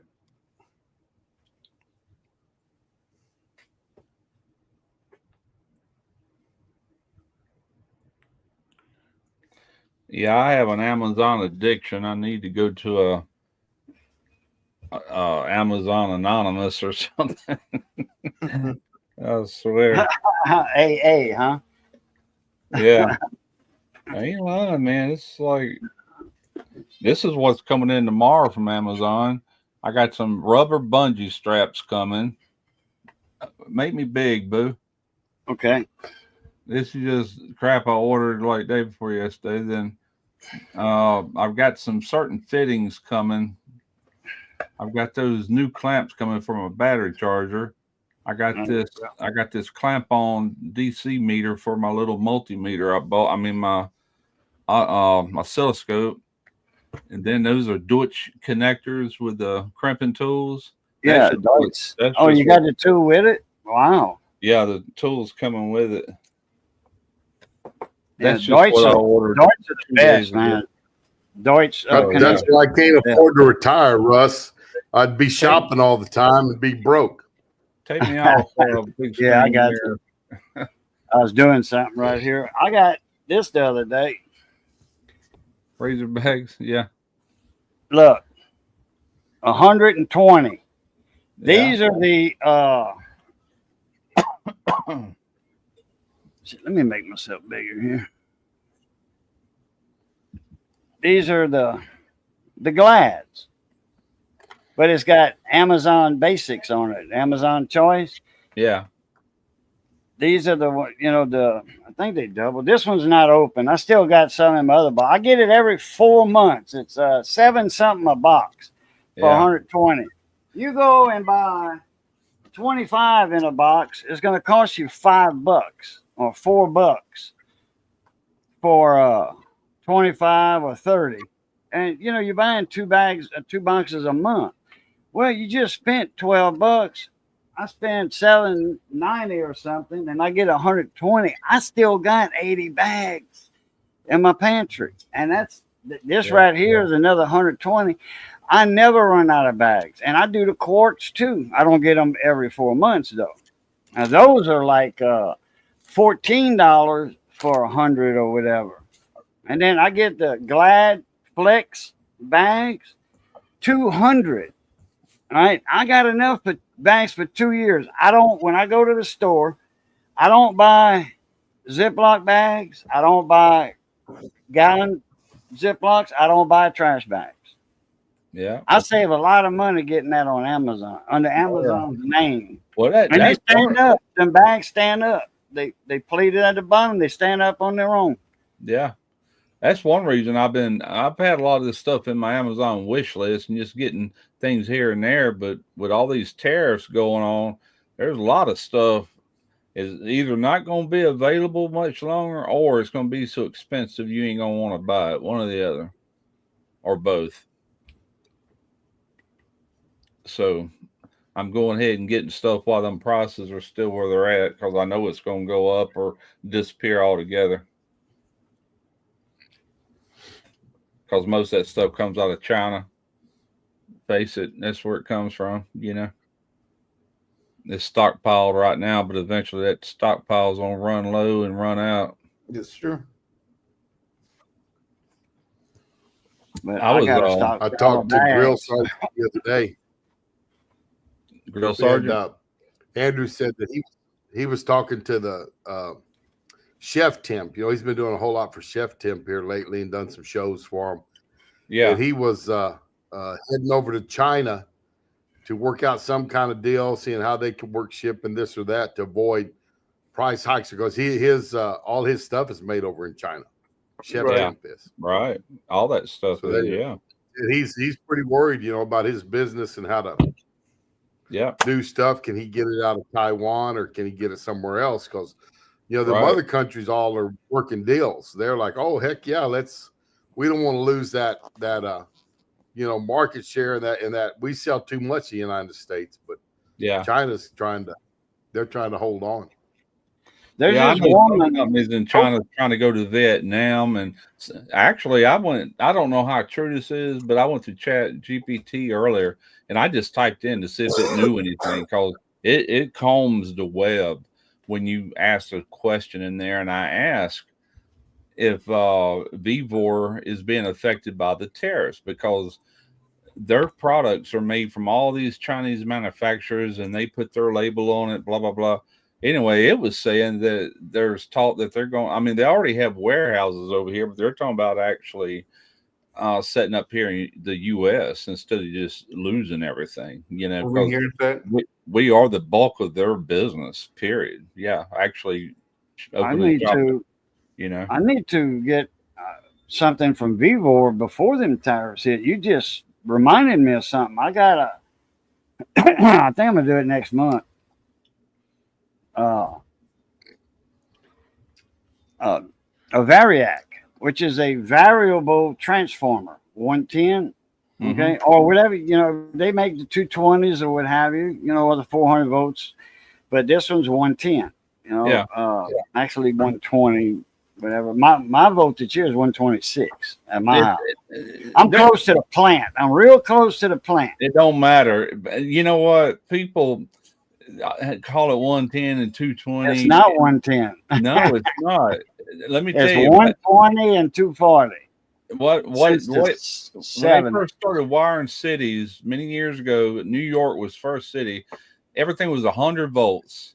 And then at some point, so many years later, the street lights were dim, so they upped it up to 110 volts, 110 and 220. Then they did the same thing back when I was just a little kid.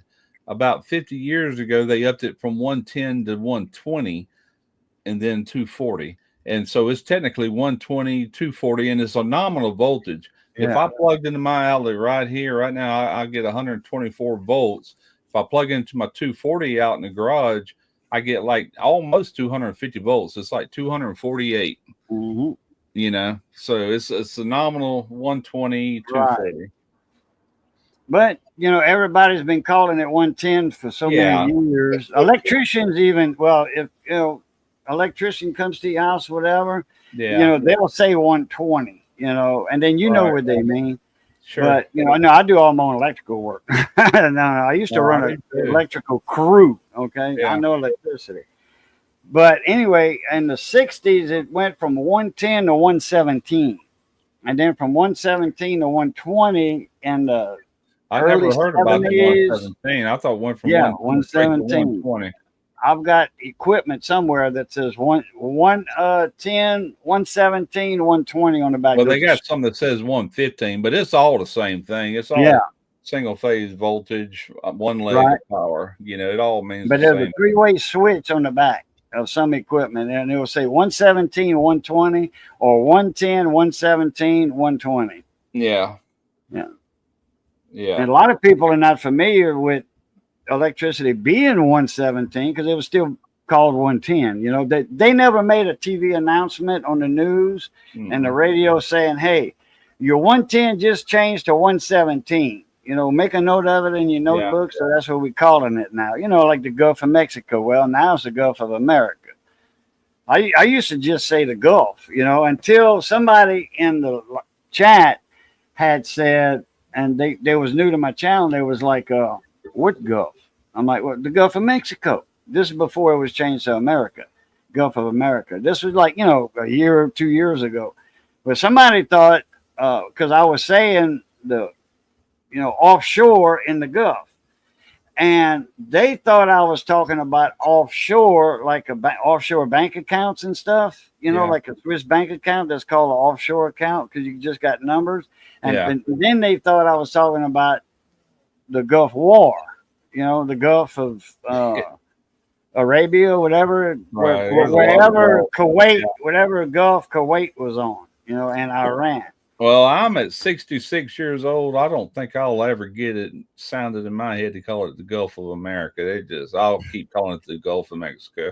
Yeah, I just say the Gulf. You know, I've always just said the Gulf. Yeah. I never say the Gulf of Mexico hardly. Gulf Coast. The Gulf, you're right. The Gulf Coast, correct. Yeah. Or the Cajun Riviera. That's Holly Beach.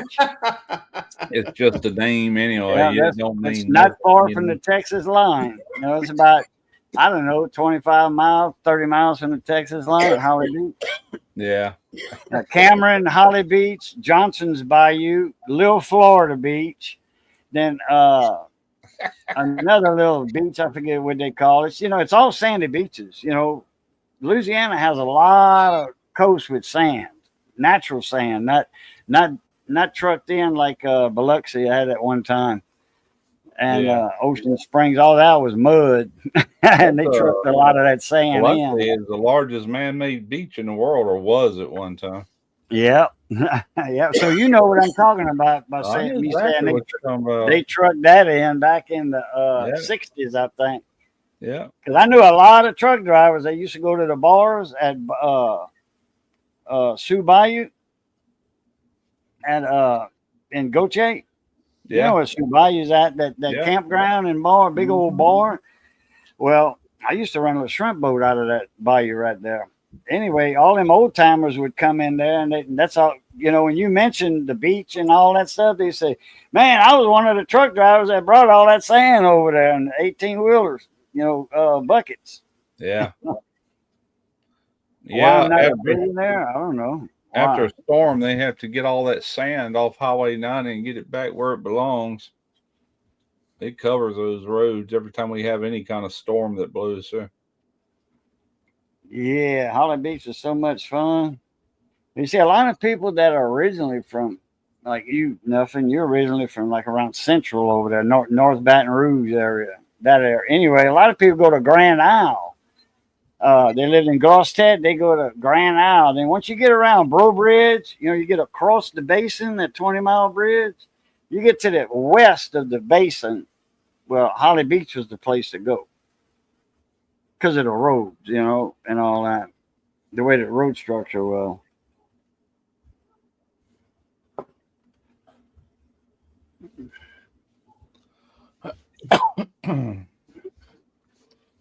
Yep. Where's that at? Right here. Nothing say. I got all messed up when I was wanting to buy a mini split. I wanted a 110 and everybody said they were 120.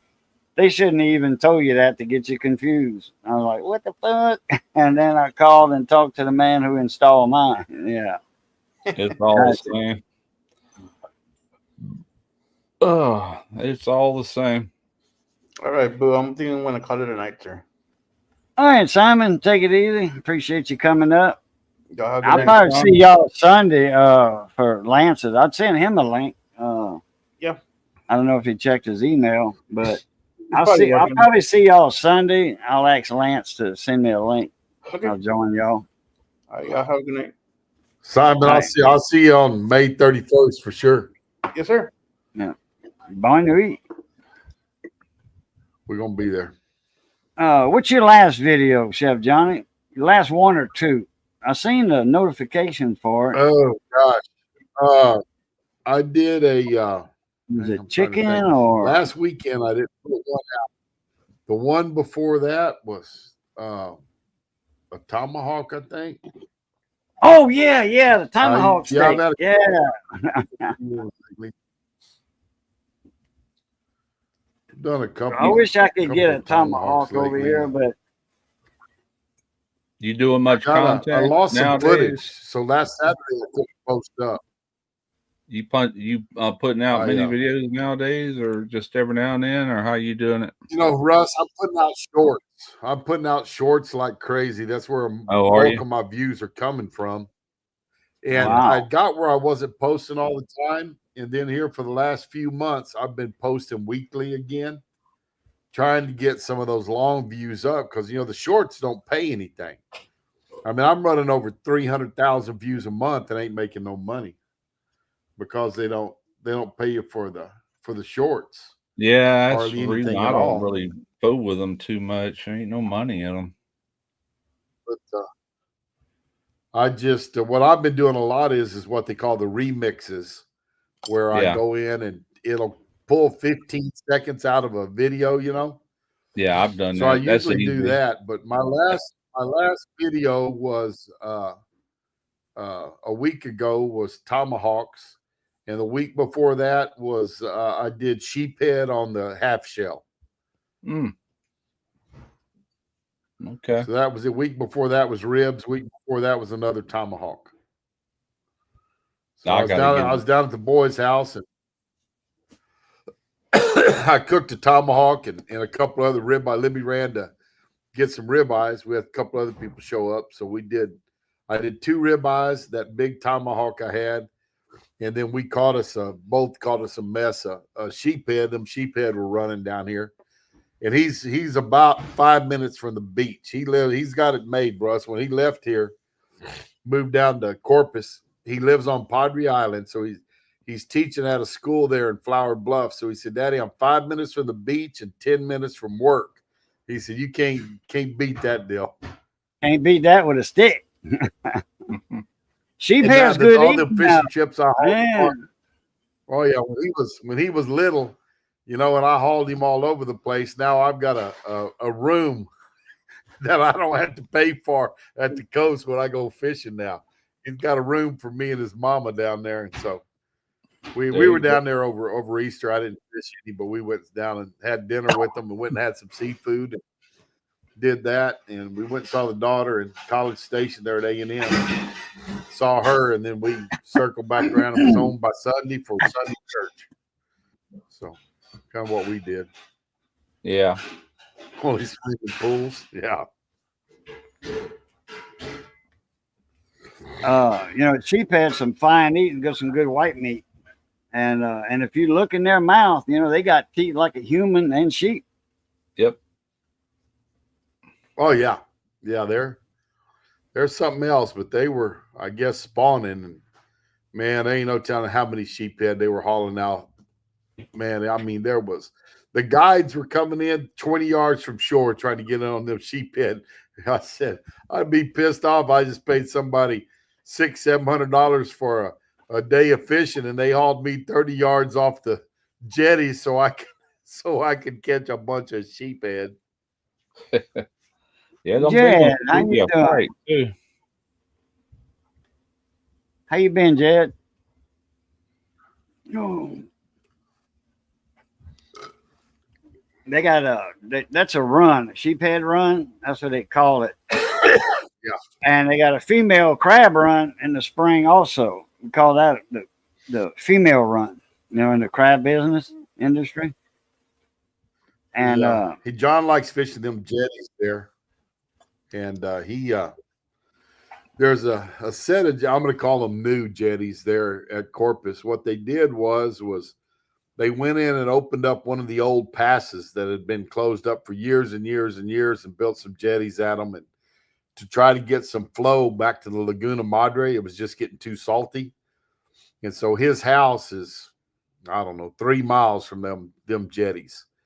And so he fishes those a lot. And right now, what's moving in there a lot they're catching is those great big Jack Crevalle.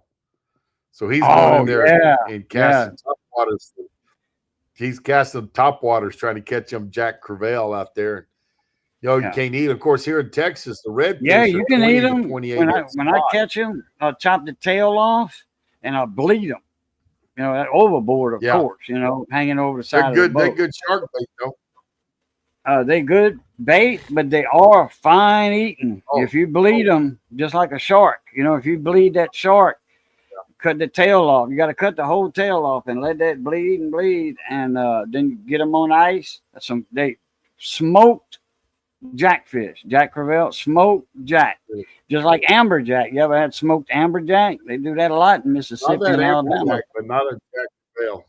Oh yeah, smoked amberjack and smoked jack is good. It's both of them. They related. They first cousins.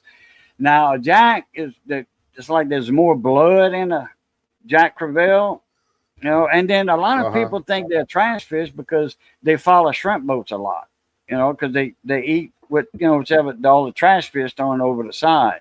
I used to hand line them Jack Crevalle, and once you get his head out of the water, that's it. It's church. It's over for him. You got to get that head at the top of the water. I've caught a bunch over the years.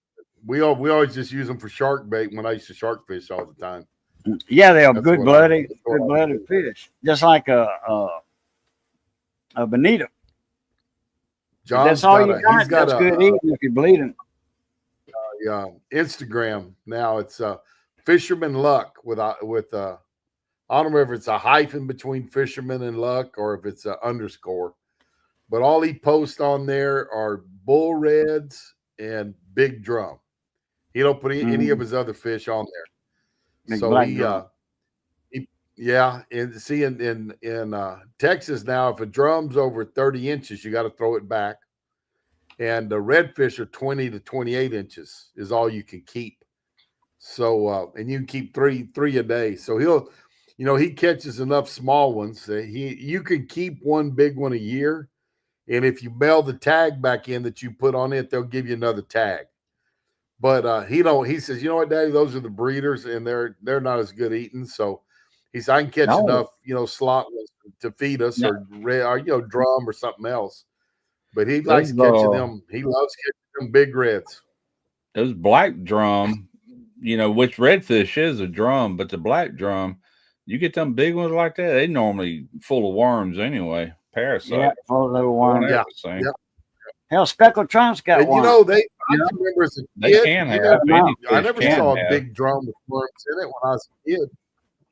There's something new. Derek, my son, called they had them in big bull drum and big black drum. They got it depends. Then what the hotter it is, that's it. You catch them like in the winter and stuff. There's less worms. But them black drum, they used to make crab meat with that fake crab meat. Yeah.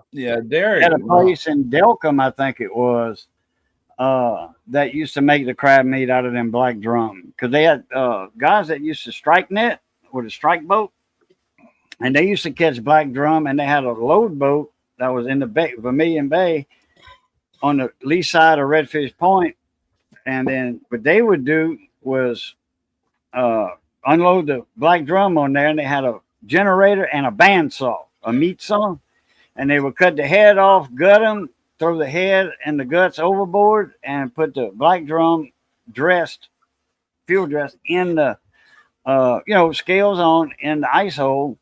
And when that boat was full, they go to Delcom, which wasn't that far, about an hour and a half run, 2-hour run from Vermilion Bay to Delcom, up the bayou, Delcom Canal.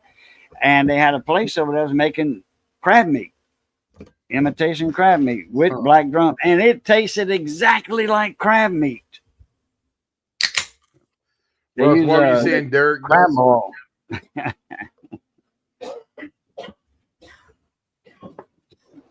Yeah, my son Derek, he caught a black drum. This is back in the 90s.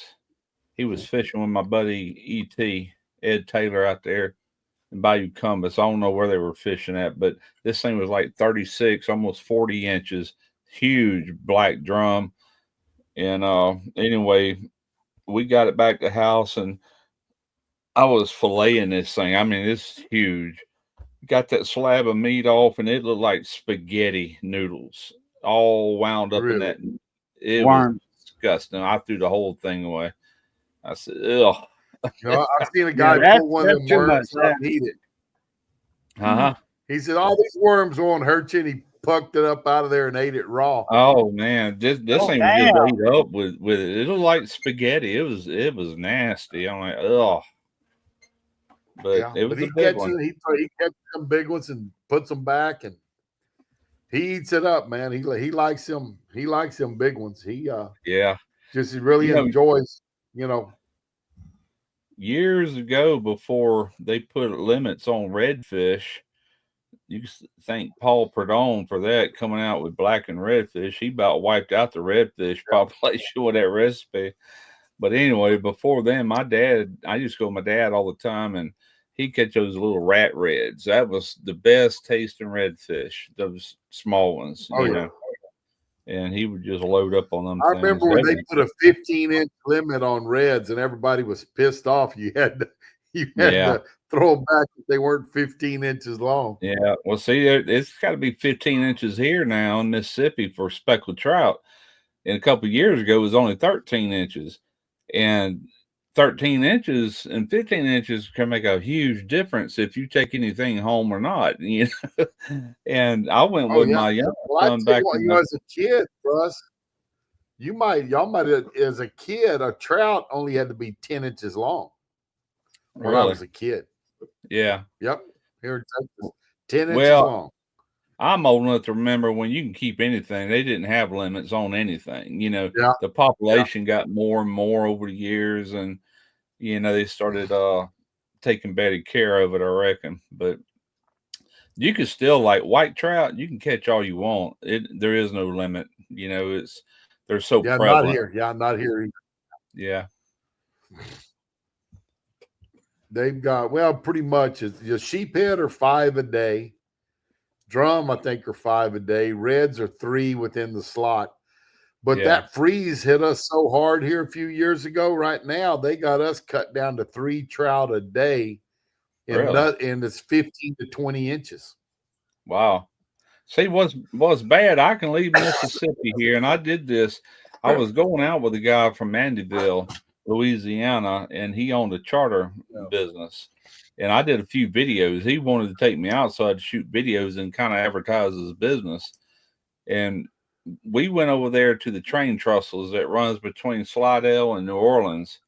And man, did we get into some speckled trout. It was November, and the smallest speckled trout we caught that day was 19 inches. They were averaging 22 inches, but the legal keeping size over there is 12 inches, or it was then. I don't know what it is now.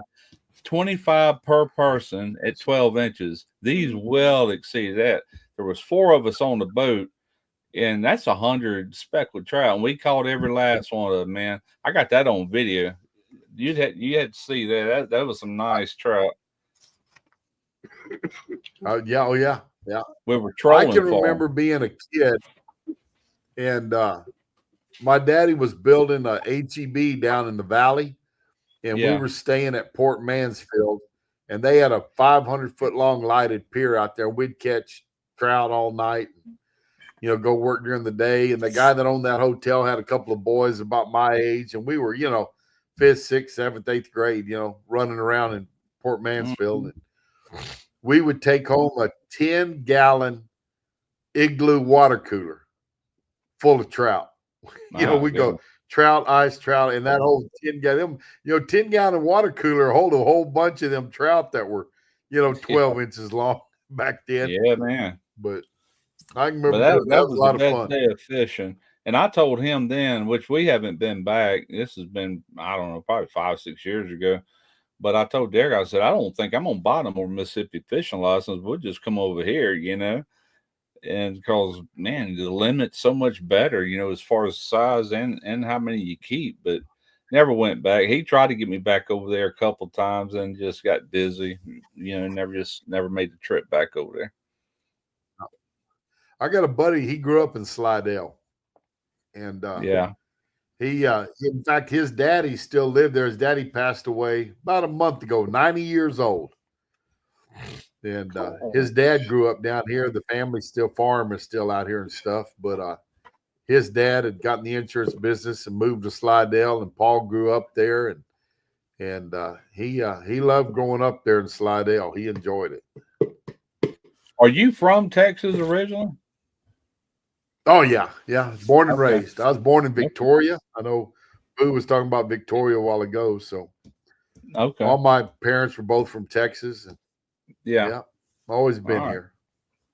Yeah, same here. I've been right here on the Mississippi coast That's all why my I always life. give Andrew crap. Andrew's doing all this Texas.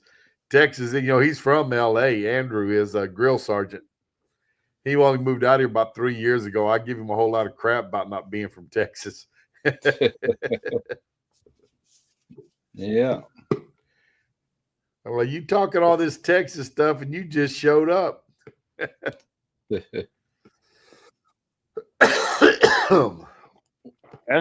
he's a good guy. He's a really nice guy. I like him. There's those Ziploc bags.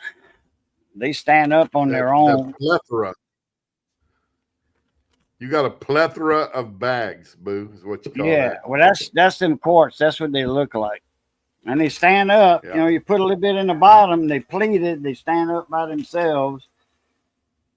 So, and they cheap. I'd rather buy that than at the store. And it's Glad makes them for Amazon. Amazon buys millions of boxes, so You know, Russ, do that. Faber tried to send me some sausage making stuff here a while back. And Who I did? told the lady, I said, ma'am, the Vavor, Vevor, however you say Oh, it. Vivo.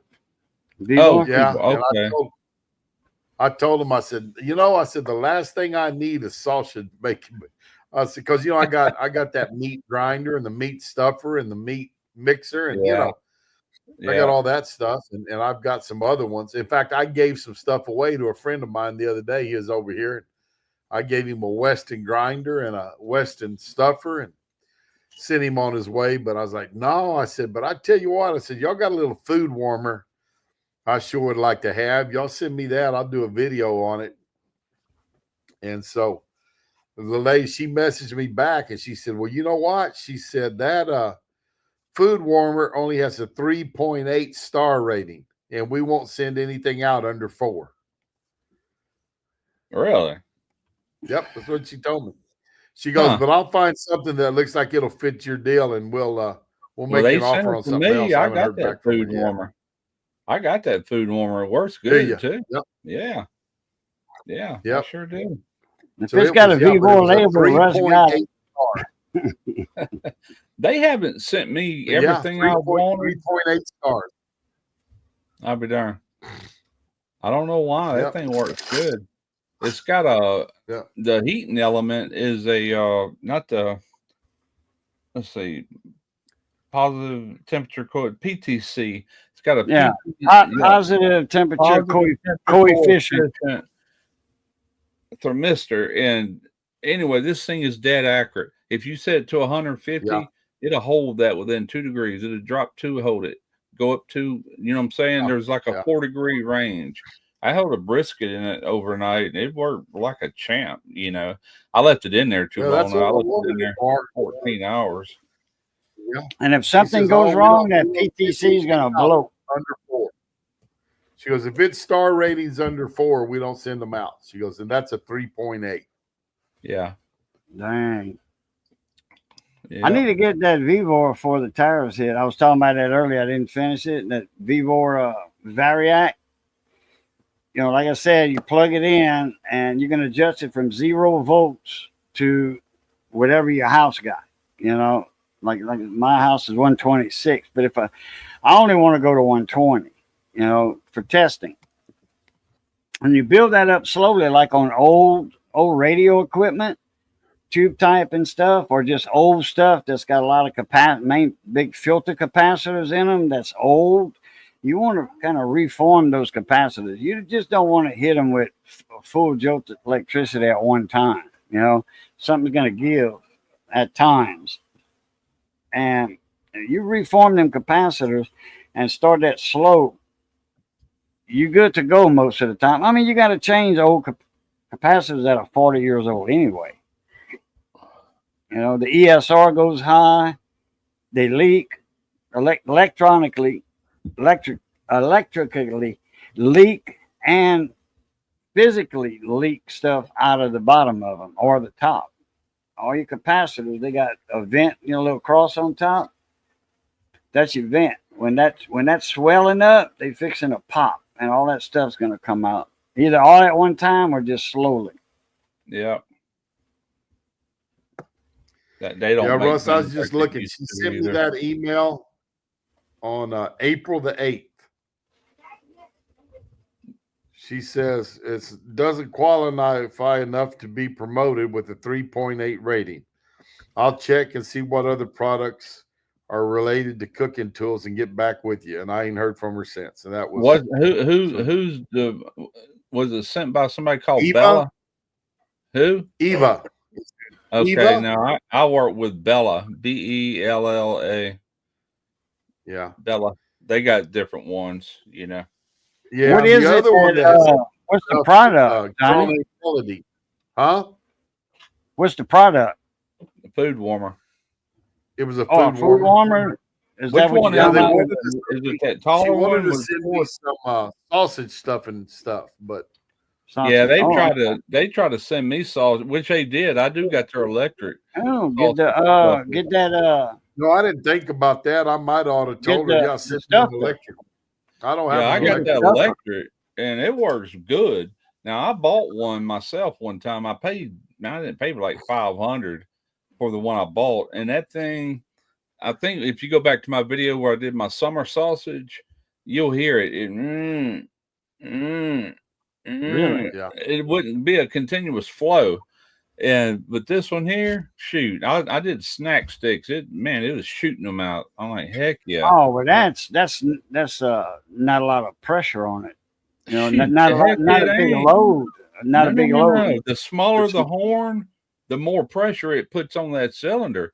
That summer sausage that big around, it should have pushed that out no problem. But Yeah, it was them doing snack a lot. sticks, if you try to crank them, that would be the hardest sausage you ever stuff. That's a fact. I've always did boudin, and boudin's wet. It's not dry.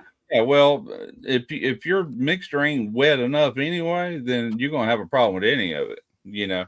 But Yeah. snack sticks will test, and that's the reason I did them with that stuffer to see how they did, and it just, I mean, heck yeah, this is working as good as name brands, you know. But And that was a Vivor that you did the that's the snack sticks keyboard. with. It's right over here in the Okay. corner. It holds Okay. what is that? 11. Golly. It's big. I can't remember the capacity of it. It's way bigger than what I need, which they got smaller ones, but I went ahead and got that big one. But yeah, I'm keeping that. But that's the only sausage making stuff I ever got from them. You know, My hand crank is pretty good. You know, I've got I mean, two I ain't hand. talking about Vivor. I'm talking about ones that my buddies had. It's all stainless. I've got a 5-pound hand crank. I got 11-pound hand crank here, and this is like a 30. What is it? What did I just say? 5-pound. That thing, not 30 pound, 30 liters. I think it is. I can't remember what it is, but 30 quarts. It's a big one. 30 quarts is seven gallons, right at. Yeah. 30 liters, right at 7 gallons, because a liter is a little more than a quart. But I'll be honest with you. Now that I'm winding this YouTube stuff down, I doubt I ever make sausage again, but I will make boudin again. That I'll keep doing. I'll buy the 5-pounder from you. I'll, My address is 121 West Bakioki Street. I got to spell Bakioki. I got a 10-quart stand mixer, and that's what I shred my boudin up in. I'd rather shred it than grind it. I love that texture. The meat. A lot of people in Louisiana shred it, and then I'll stuff it with, well, any of these stuffers can stuff it, you know. Mama used to shred it by hand, and then she used a bullhorn that long to stuff the boudin in the casing. She put that casing on that bullhorn and just stuffed it by hand. That was a process. Me and a buddy of mine, we brought a sausage stuffer over there. We made 100 pounds that day. She says, I ain't stuffing no 100 pounds of boudin with that bullhorn. I said, Mama, no, no. I said, I guess you didn't hear me on the phone. We bring in a stuffer, a boudin stuffer. And when we started that stuffer doing that with that one, that plate going down in there, and that boudin shooting out like whatever coming out, man, she was like, I wish I'd have known this 40 years ago. Well, I'll tell you one thing, boudin's the only sausage I know of you're going to stuff with is piping hot. Everything else got to be ice cold from grinding to everything. Boudin, you send it through there hot. And that really helps that casing too because it's Hot, going on warm, hot. yeah, yeah. Once you get it to the right consistency, that it's done. Church, you throw it in that stuff. Mama said, "Man, I would have bought one of these a long time ago." I said, "Well, I didn't know. I knew they existed, but in the slaughterhouses, I didn't know they made the little home versions." Mm-hmm. But I was young, I was in my 20s. I was like 26 years old at the time, 27. I've got another machine I'm sitting there looking at, and it's a clipper, like on bologna or summer sausage. Those artificial casings, you twist them up, you put them on there, you pull down on it, it clips it on each end instead of tying a knot on it or whatever. Yeah, right. But got I'll buy that 5 pound from you. I'm serious on that one. That stuffer, Yeah, I'll buy that from you. I need one. I need a sausage stuffer. I got. I that. love my That's homemade the first one I sausage. ever had. I bought that off of Amazon. It wasn't much. If you ever make your way down here, I'll give it to you. Oh, hell yeah. I mean, I got an 11-pound one, hand cranked. Then I got this electric. Hell, I'll pay that 5-pounder. Throw that in a box. I'll pay for the shipping. I'll make a label and send you a label in a link. Yeah. And all you do is hit that link and hit print. Once you open that link, you'll see print label. And your printer spit out the label, put that on a box. I've got a big stainless steel lug somewhere around here. What did I do with it? It's there it is. Anyway, it's got all the horns and all the pieces that it's got everything for all 3 of these. I got 3 different stuffers. Just had to separate it. I think this one come with plastic horns, if I remember right. Damn it. Keep missing that fly. I said, the fly is right here. Okay, now I'm going to move my finger. Now that fly is still there. Well, it's down here. Yeah. You can get to the side of that fly, like he's down here. Okay, he's down here, right here on that black bar. Get that fly right there. You get your hands about that high above it, and you do that because most flies, they jump straight up when they take off, but don't cup your hands like I did. Do like that, and you're going to get that fly 90%. Huh? No, I don't hear the dryer. I hear it here, but the mic's not picking it up. Yeah, that snack sticks. I mean, you're going from a cylinder this big around. Yeah, to a that. little small tube. It puts some pressure on that cylinder. I don't know. I think she just ran. She probably thought you was gonna. Yeah, she ran because she thought you were talking about that. Okay. Missy wants to take the Chihuahua a bath, and if you say anything about water or bath, she hears it a half a mile away and she goes under the bed. She don't like taking a bath. She does when she's in there, but she don't like the idea of taking one, I guess. Dave, what you been up to, man? Who, me? Yeah, we hadn't heard you say a word or interrupt us or anything for an hour and a half. Hard to get a word in edgewise, ain't it? Yeah. I've just been thinking a lot. No, I've been thinking a lot. No, I'm mentally preparing tonight. I have everything ready to go on the trip. I'm going on vacation. Oh, really? Oh, you're coming down here? No, I'm going on a cruise. Oh, I thought you was coming down here. Damn it. I'll be in Fort Lauderdale. If that's still a long ways away. Oh No, yeah. it ain't. Fort Lauderdale. Once you get back on the land, I'm only. Oh wait, Fort Lauderdale. Is that no? That's down That's there not by in the Miami. Panhandle. That's Yeah, down yeah. by Okay, never Miami. mind. Never mind. Yeah, I'm I gonna say. thought I was thinking it was in a. I always thought Fort Lauderdale was on the Panhandle for some reason, like next to Panama City Beach. I always thought Fort Lauderdale was up on there on the northern shore of that on the Panhandle. But okay, never mind. That blew that idea. I went to Fort Lauderdale when I was about 14 years old on a family vacation. I've been all over the major cities of Florida. Yeah, we used to vacation there every year, and finally my dad got tired of Florida, I reckon, and we started doing all of them up around the Smoky Mountains, Chattanooga, Tennessee, stuff like that. But we've been over every inch of Florida more than once. Chattanooga, The whole area of Tennessee is cool. Chattanooga and the whole surrounding area of the Smoky Mountains. What is it? Chattanooga, that whole surrounding area. Yeah. Oh, Chattanooga. Yeah, we went to Lookout really, Mountain. really nice area. Yeah, Lookout Mountain. Lookout Mountain, Rock City. That's why we went there, and then Dayton, after that, Tennessee, which is right about northeast of Chattanooga, about 30, 35 miles. I went to the place it was the courtroom at the times. Courthouse, not courthouse, but courtroom. The little one-room building and stuff. That was the where they had the scope trials at, aka the monkey trials. Mm.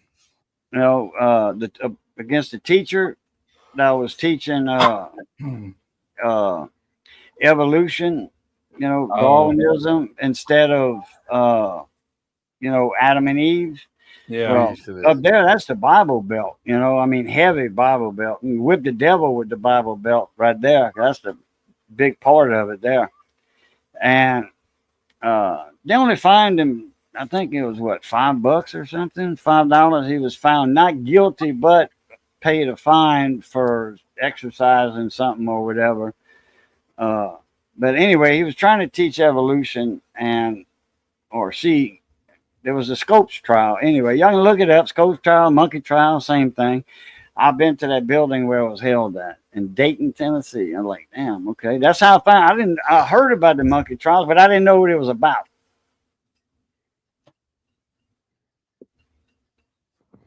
Guys, I'm gonna let y'all go. I'm gonna go upstairs and holler at Mama and get ready for tomorrow. Y'all have a good evening now. Take care. Johnny, appreciate you coming in, buddy. And always a pleasure, guys. I'll see you next time. And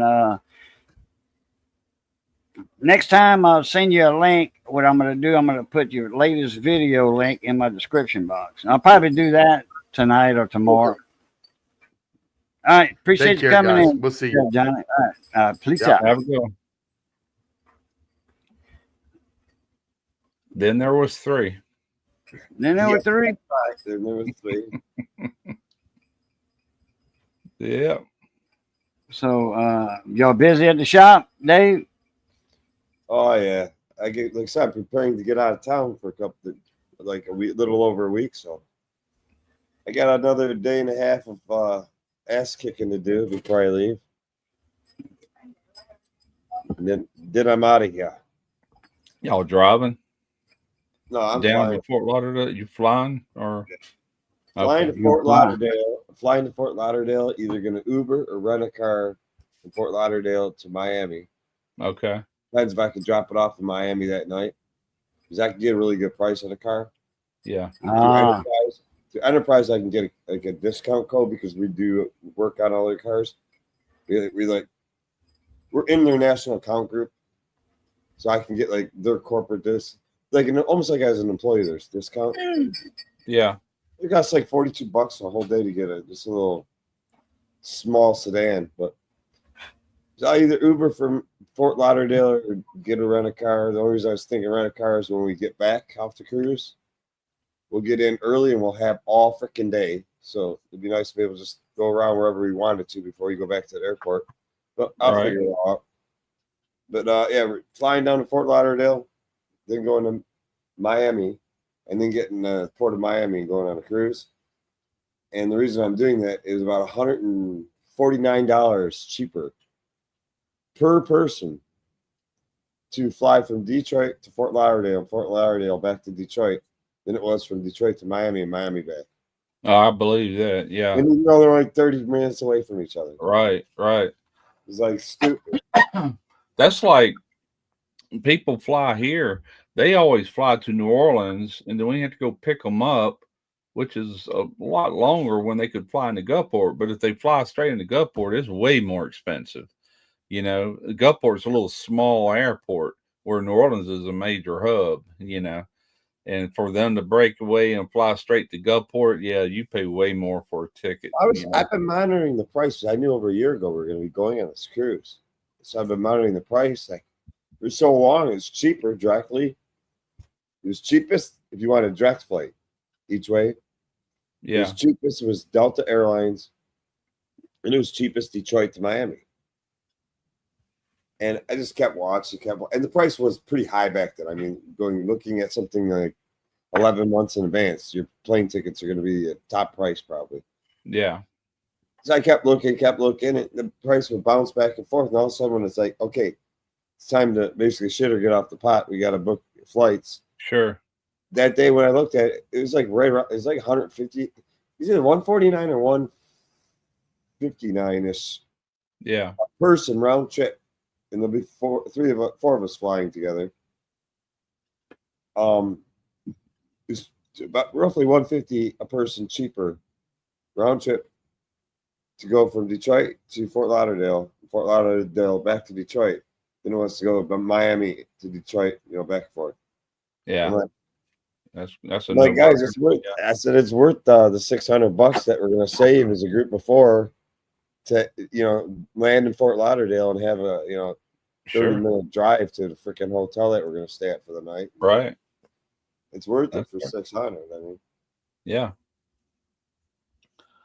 Heck yeah. What was that, Boo? That's a Dymo, DYMO label maker. Got it on sale at Walmart. It's like $18. Yeah. And I had a couple extra dollars in my wallet instead of putting it on the debit card. Missy got her something. We allot ourselves, like $25, $30 a month, to spend on, on whatever we want for ourselves.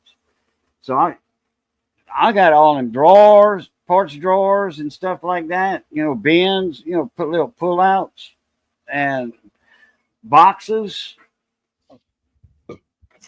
Put electronic parts and stuff in. So, but I almost didn't buy it because of the this right here. That's a little cassettes that go in the machine, and they $10. That was more than half the price of the maker. That's like buying a printer. You can usually buy a printer cheaper than you can buy the ink. What the hell? Well, the ink that comes with the printer is just a little bit, not much. Just to get you started. You buy ink, it'll last you a long time. No, it will. Yeah. It's a 20% fill in the ink on a new printer, but still, just when you got to replace that ink, look at how much you're spending on the ink versus what the damn printer costs you. The ink is right at $40 for my printer, $40 for the black and the color for the set at Walmart, almost $40. I'm in that instant ink club through HP, the printer, and I've been on it since I had the printer. And guess what? They losing money on me. I was paying $3.99 a month. I'm paying $5 a month now, but it's been 4 years. It only went up a couple dollars. But hell, they send me when I'm low on ink. They send me ink as I need it. They send me ink, no charge at all, because I'm in that club where you pay $5. Now it's $5 a month or $5.99, one of the two. And I'm coming out ahead because they sending me more ink than I would. Okay, if I had to go buy all that ink from Walmart, I would be $120 a year, which I'm only 40 a year or 50 a year Yeah. with the ink club. So The I'm doing good. the last ink we bought for this, my wife got extra large. And man, it just keeps lasting and lasting and lasting. And my son's been coming over here and wanting me to print that. And finally, I've been waiting for it to run out of ink because I've done a lot of printing, all kind of wiring diagrams and different things, and it's still got ink. And so he bought ink with him the last time he came, but it wasn't the extra large. And he said that extra large was like $120 to get 2 cartridges. I'm like, holy crap! But obviously, it lasted a good long time. That's what she bought Yeah. last time for it. And the ones you get from the ink club, they say they extra large. They more than what you get at the stores. That's what Yeah. HP says. These are larger tanks. It's filled more. Same tanks, Right. same size tank, but it's filled more. Yeah. with more ink inside of it. I'm like, oh, Yeah. okay. Well, when this does run out, My whenever I printer, have my to get printer, you in actually just his, take and you squeeze in the ink. You inject it into each. Oh cartridge. yeah, Yeah, but yeah, you can't do that with mine. I got 2 printers. One I inject the colors, okay, that's pretty and then cool. there's a cartridge of some type you got to change. Then my other printer is a black cartridge and 3 different colors. They're both HPs. Yeah, I just have 2 mine different printers. somewhere up here is this is it right here. I got multiple printers in this house. There's 2 different now what he bought for when this does run out, he didn't get the extra large. One is color. This is a tricolor. Yeah, tricolor. That's your three And three then you blends. got Yeah, just the black and white. Yeah, those are cartridges. What I'm saying, my yeah, my main yeah. You colors. inject them.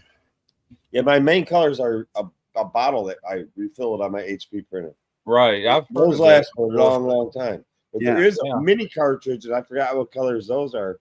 There is a mini cartridge in it too. And then my other HP printer is a black cartridge, which I can use an extra large. That's why I put it in. And I think it's 3 colors. There'd be cartridges like you just showed me. Yeah, right. But it's only my other HP printer. Yeah, that's what this takes. But that's the ones he brought me last time I had to print for him. And I've been printing a lot since he came over here. I'm like, my goodness.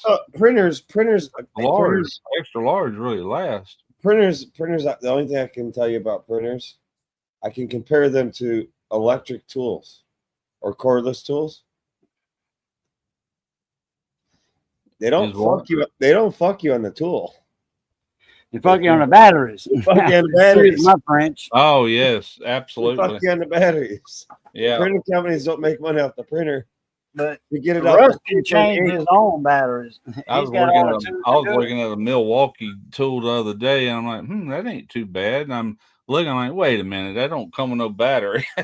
You know, by the time you buy the battery and the charger, it doubles in price. It's pretty a good quality. Your average battery is going to have a lifespan if you're a constant user of it or a moderate user. Yeah. Cordless tools like that, 3 years. Now you'll hear the stories of people. Oh, I only got 6 months. Or hear the story. I only got 1 year. And you hear the good story. I got 5 years out of mine. Right. I would say an average 2.5, 3 years on one of those batteries. Yeah. So I mean, if you only use it moderately here and there, it's an expensive tool to own. Think about the cost of the tool, the battery, Right. and charger maybe, or that you buy a kit. But then Yeah. eventually knowing you're gonna have to replace that battery. Yeah. For $120, say it is today. You don't know. Right. 3 years, it could be $200. You don't know. Yeah. I've got some Craftsman cordless drills over here. I've had them probably 4 going on 5 years, but I hardly ever use them. You know what I'm saying? It's like I'm not really hurting them batteries because what hurts them is like run them down all the way down. They say not to run them all the way down, first off, and not charge them all the way up, which I do. I just charge them to the green light comes on. But my point is, they haven't been cycled that much because I hardly ever use them, you know. Yeah. So I'll probably get another 4 or 5 years out of them, hopefully, you know. You see, a lot of people make the mistake too. they never they'll buy a cordless tool thinking they're going to use it and do all this stuff with it. Maybe use it one time, Yeah. 5 minutes, and be like, oh, that was really cool. They put that tool away. Maybe never charged the battery all the way up. Maybe the battery was almost dead by the time they were done with the tool. Yeah. Maybe that tool ends up in the garage along with the battery. Nothing's ever on the charger. And then 3 years later, they want to use it. Yeah. That battery just won't take a charge. Right. It, I've seen that too. it died out, just sitting out there, even though it had no cycles really on it. It just died Right. out, sitting out in that cold. I got a Well, I that's got a buddy of mine that's got a video on that to tickle him back up, you know, like in Milwaukee's DeWalt's or whatever, because his sister had a Milwaukee set. And he shows exactly how to do it, but you got to have a laboratory power supply, not a battery charger. You got to to have do a what? laboratory where you can to bounce the can- battery back. control the voltage. You're saying to and the bounce the amp. battery back. Huh? You're saying to repair the battery, right? No, you got to tickle it. You got to tickle it. If you don't, if it's like a brand new battery, okay, this is not hypothetical. This happened to his sister, the electron man. I'm trying to figure out what AJ. you're trying to. Okay, because you were saying if you don't use your batteries for 3 or 4 years, they go dead, and that's it. Your charger won't charge them.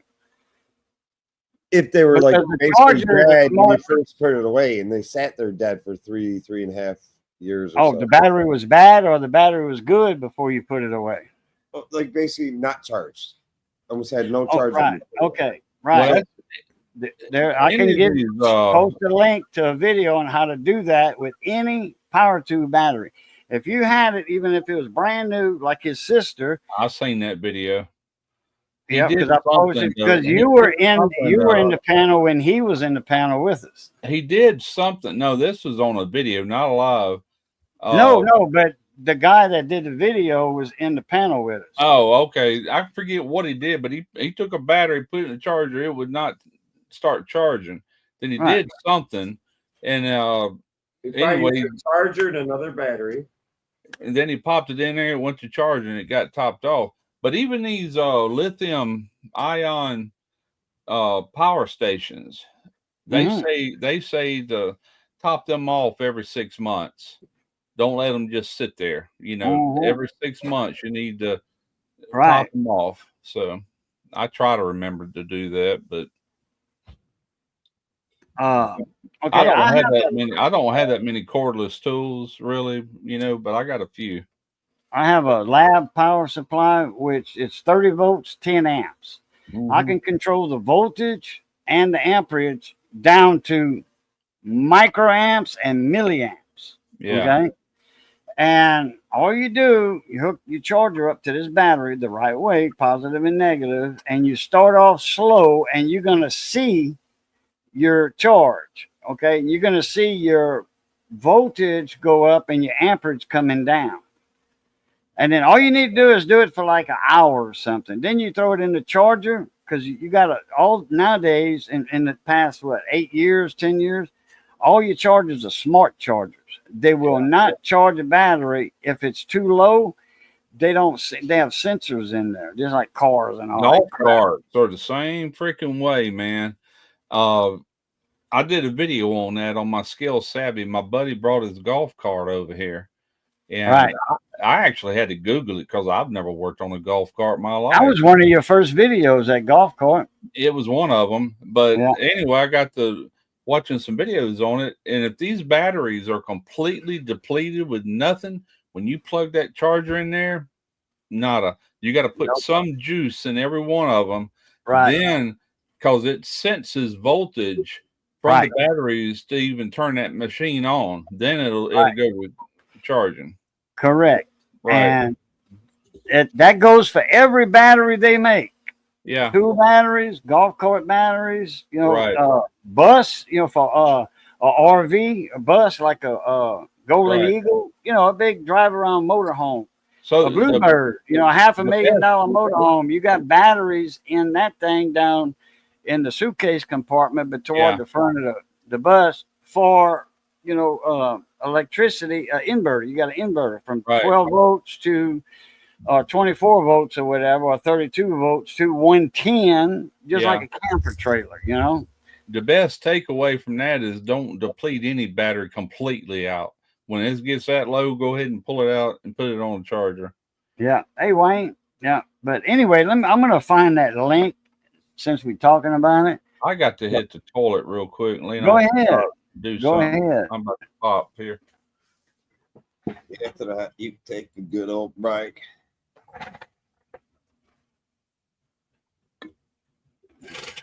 Well, And anyway, this is a good trick. And I think he's going to show the power supply. I've seen guys try to repair lithium-ion batteries and what they call NiCad batteries on it. You can do it. You can shock them. You can reverse them for a sec, get them back to life. But I've also actually know like personally, I know somebody that actually is doing that shit with a battery, and that battery exploded on them. I will say the battery. Wait, you gotta know what you're doing, kind of with that. The battery he was trying to rejuvenate, I will say this, was a DeWalt battery. We'll say that.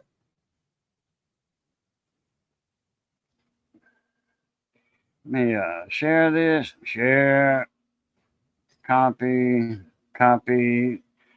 Now, if my battery dies, I want nobody to try to jump it. Let the battery go bad.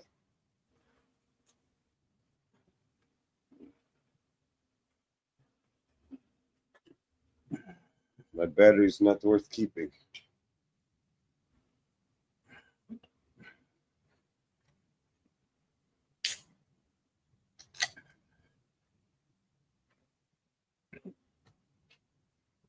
Thank you, Wayne. Appreciate it, mon ami. Wayne, if you want a link, I'll send you one.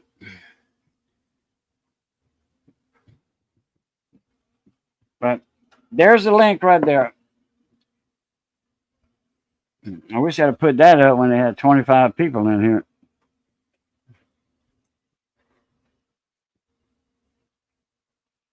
Anyway, battery rejuvenate video. And he does it with a lab power supply. I don't know. I watched. His is 30 and 10, 30 volts, 10 amps, I think. But he didn't crank it up. That's extreme right there. Because sometimes I have a big ham radio that needs 10 amps. Actually, it needs 12 amps, but I don't turn the power up all the way. I lower the power, and the power supply handles it, because it will not handle that 10 amp power supply will not handle that ham radio. I will say this much real quick. I have one of those bench chargers. They're not that new. They've probably been around maybe 5 years or so. I have one of those Snap-on bench chargers. I know Snap-on doesn't make it. I don't know who does. Right? Yeah, good company though. It's called their smart charger or whatever. It's just a little squirt thing. You can hang it and all that. Yeah. Okay. That will rejuvenate for lead acid battery, an NiCad battery, and Leon AGM battery. It'll actually sit there and you hook up to it and be like, what do you want to charge it? I want to charge it 12 volt. Can you control the amperage? Can you control the amperage? Minimally. But then it will do its smart thing, take over. So say I want to do 12 volt glass mat battery, AGM battery. I kick on at 12 volts. AGM, and then I click on 30 amp. That's going to be the max charge. But it gets to the point it only needs, say, 1 amp or 2 amps or whatever. It will automatically adjust. It just won't. 30 amps the max it can put out. But I've had it. It'll totally rejuvenate a battery. I've played with it just like shits and giggles. I don't believe it.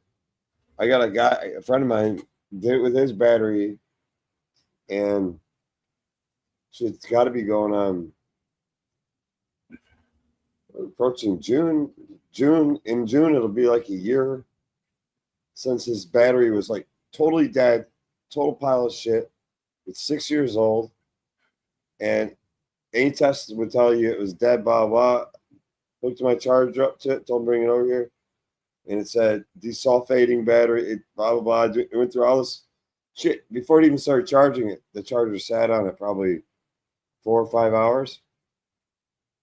I think it called it desulfating battery or whatever it was doing. Next, you know, look at charge complete, charge level 94.8%. And it'll give you like a little report digitally on the screen. So shits and giggles, I told him I throw that in one of your trucks. It should be middle of June. I got to check. I think like June 15th or 16th. It was right after my birthday. That's how I know. It was right after my birthday, May 14th. So come middle of June, this battery I pulled that shit with when we put it back in the vehicle of his.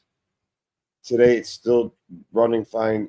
Never gives them shit, and it starts every morning. So it went through the whole winter, the end of last year's summer and the whole winter, and now approaching spring again. I am.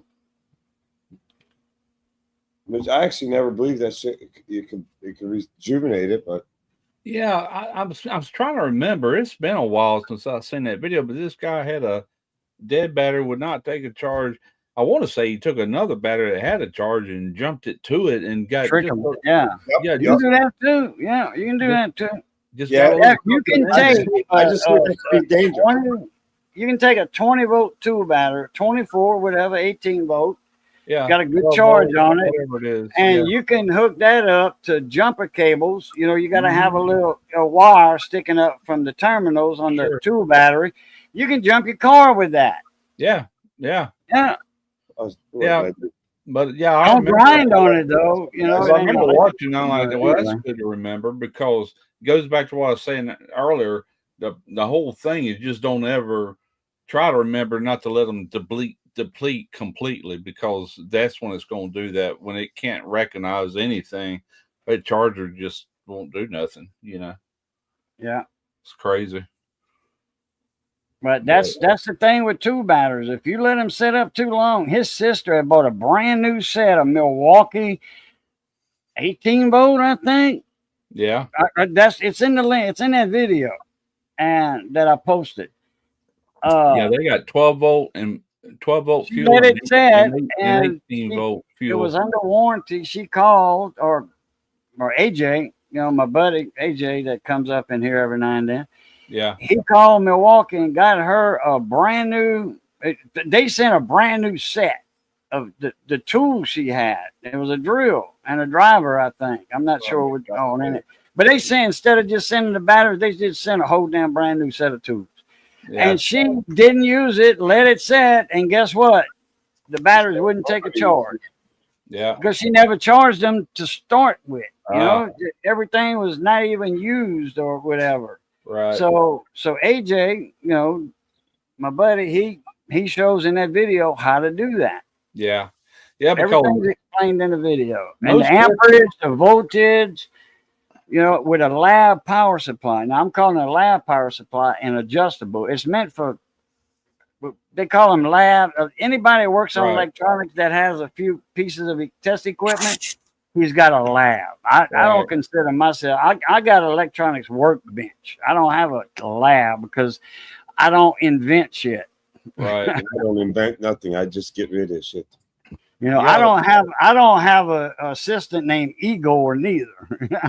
Lithium batteries, they got so much life in them, so many cycles, and you know, if it just died from sitting there over time, it's probably still a perfectly good battery because It is, it yeah. had never been used. I mean, you know, or very little. Oh, But, even after using them a year, and if you let them set too long, Yeah, where it drains below the level of the charger sensing it. Okay, that's what Right. that's what I'm talking about. right. It's below the level because they are smart chargers. They are You gotta intelligent chargers. what they and make do- you think you got a bad battery. Including lithium batteries in your phone, what they do Yeah. over time after charging, they get to where instead of charging to 100%, they can only charge to 90%, then Yeah. 85%, then 80%. They And chemically eventually, you're not break going to be able down. to hold a They charge get for no time. Alzheimer's disease because they get a lack of fucking Right. They get old timers. And when they start doing that, they're pretty much gone, you know. I'm glad I don't have old timers yet. I hope I never You gotta do. tell My you we're mom coming out had with a new that. movie. Oh, damn, what you got? A V-Bar? I mean, not a No, V-Bar. What's no. those? What is that? I'm A gonna saw? be the It's a star. chainsaw. Chainsaw. Oh, Yeah. for like branches and all. Okay. I'm gonna be the Yeah. star of the new Texas Chainsaw Massacre. We're gonna go. A Sawyer, or whatever. What's the name of those things? Fuck with What's the name of that tool? Sawyer. Yeah, that's it. Saker. Yeah, those right there, man. Hey, is that a good one or is it a POS? I don't know. I never used it. I just have it. Where'd you get it from? A man I met in the restroom gave it to me. Oh, I'm joking. Yeah. Okay. Hey, you really want to know the truth? What? I don't fucking know. Oh, you don't know? Oh, you've been having it that long? No, I was. All right. Yes, I started cleaning shit in the garage, and I found this Yeah. box. I found this box that wasn't even fucking open. So They sent it to you. Okay. Use it. Hey, do a video on it. Please do a video on it because it got, Mater's workshop. He did a video on a sander that, it took 4 hours to charge the battery and he got 10 minutes of sanding. And he had to charge the battery again. He said, good thing I know how to edit a video because it only lasted 10 minutes again. He had to charge the battery 4 hours. Okay, now I'm giving Mater a shout out here. Got me some more toys, boo. what I will do, I will show you. I will fly to California. I will cut down a giant redwood with it. A sequoia. The big guy. I mean, Got me some, Sequoia is the biggest tree on the face of the earth. Okay. Oh, look. Wait, hold on. Hold the fort. yeah, I was going to show you go. some more Show that toys again. I've been buying. Show That is a fuel injector tester and cleaner for fuel injectors. That's And one of my new there's the toys. destruction manual. Yeah, hang on. Because if you hook it up wrong, you're gonna self-destruct something. Yeah, all fuel injector is solenoid anyway. Yeah. I just On got and off, hundreds of times a second. I just got this from Power Probe. And I hadn't even took. I just got this stuff in. This is for finding shorts and open circuits. Okay.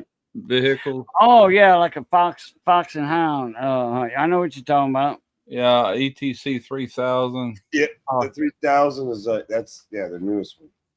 Yeah, Dave's got one, man. That thing comes in handy. Then I bought. Hang on, man. I tell you, That's a good one, dude. Stuff from Amazon all the time. I wasn't lying. Yeah, but once your channel takes off, dude, you're gonna have them sending you shit. Well, I'm starting to get some business, so that's what I told my wife. So I've been investing money in all this, but now I'm starting to make some money with it. Right here at the house without having to leave. Right. What's that? This is No, I mean like make money with what? Working on stuff, cars. Well, automotive air conditioner primarily, but I want to. I maybe. But is that something you do on another channel? The breakup box is nice. That's a breakup box. Yeah, that's actually a very nice one for the money. It's what like a $50 one. Yeah, somewhere around there. OTC ones and that's what's coming in this week. Next week I'll show you what I get in next week.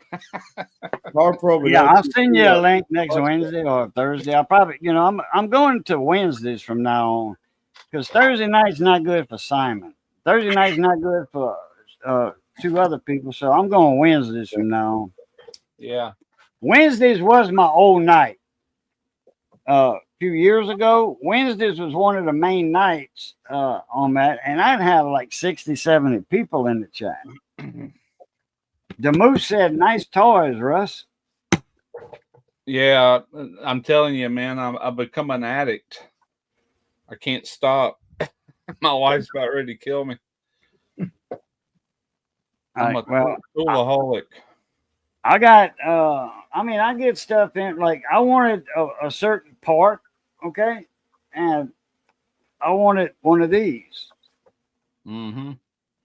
Just Oh, a board. a breadboard. Breadboard.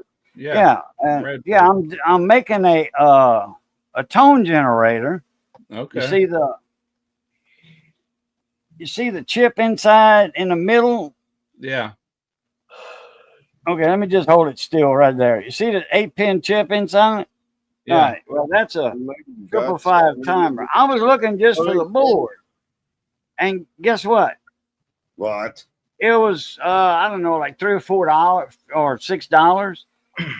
And then I saw something on Amazon. It had the board and all the jumper wires and the jumper and everything for $10.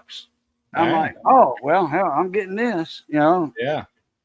I didn't show you that, but I bought a nice. It's got a blown plastic case. It's out in my garage, but it's a whole set of test probes and jumpers, all different sizes for probing different pins and all. Oh, back probing. Yeah, all kind of stuff. It's just a big assortment, you know. I got it. Where'd you get that from? I got it off Amazon. Just Amazon? yeah. There's It's my right- fake flute. Right, I kinda AES, pick and choose right, what you AES get. probe kit or some shit. There's my fake flute. Let me I'll show you the find one I it. got. Where's my thing at? Here it is. It's already, like I said, it's And out in the garage. But These leads I got for it, I made up myself. These connectors on there, and I think this is 14 gauge wire.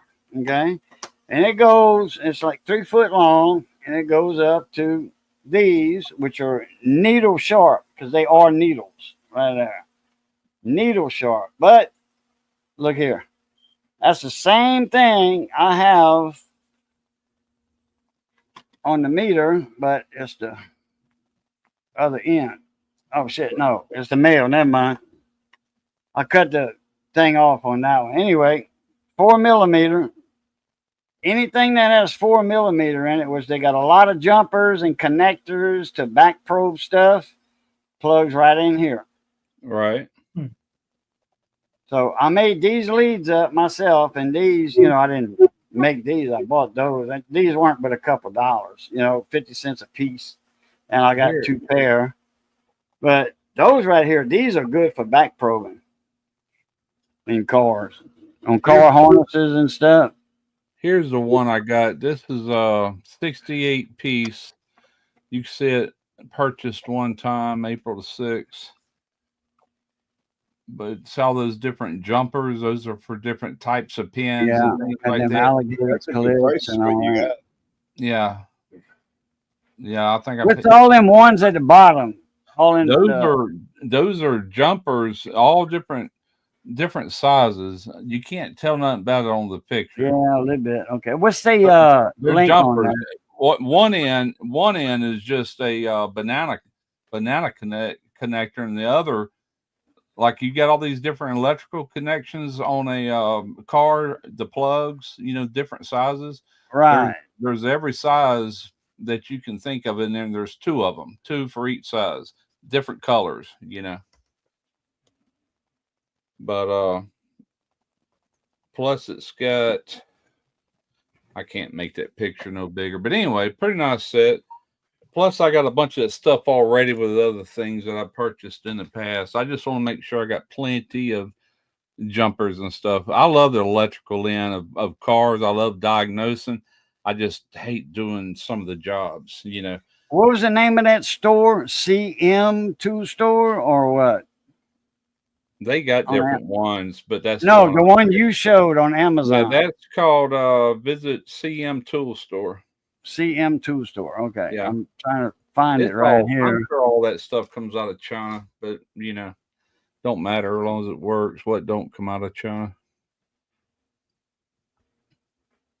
I try to get better brands when I Amazon, some things they do carry, some they don't.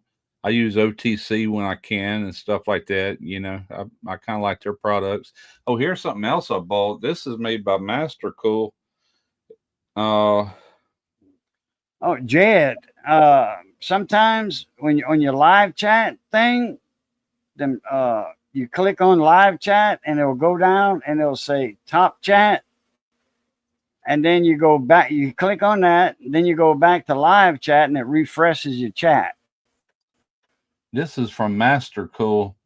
And what that is, that cylinder you see is actually see-through.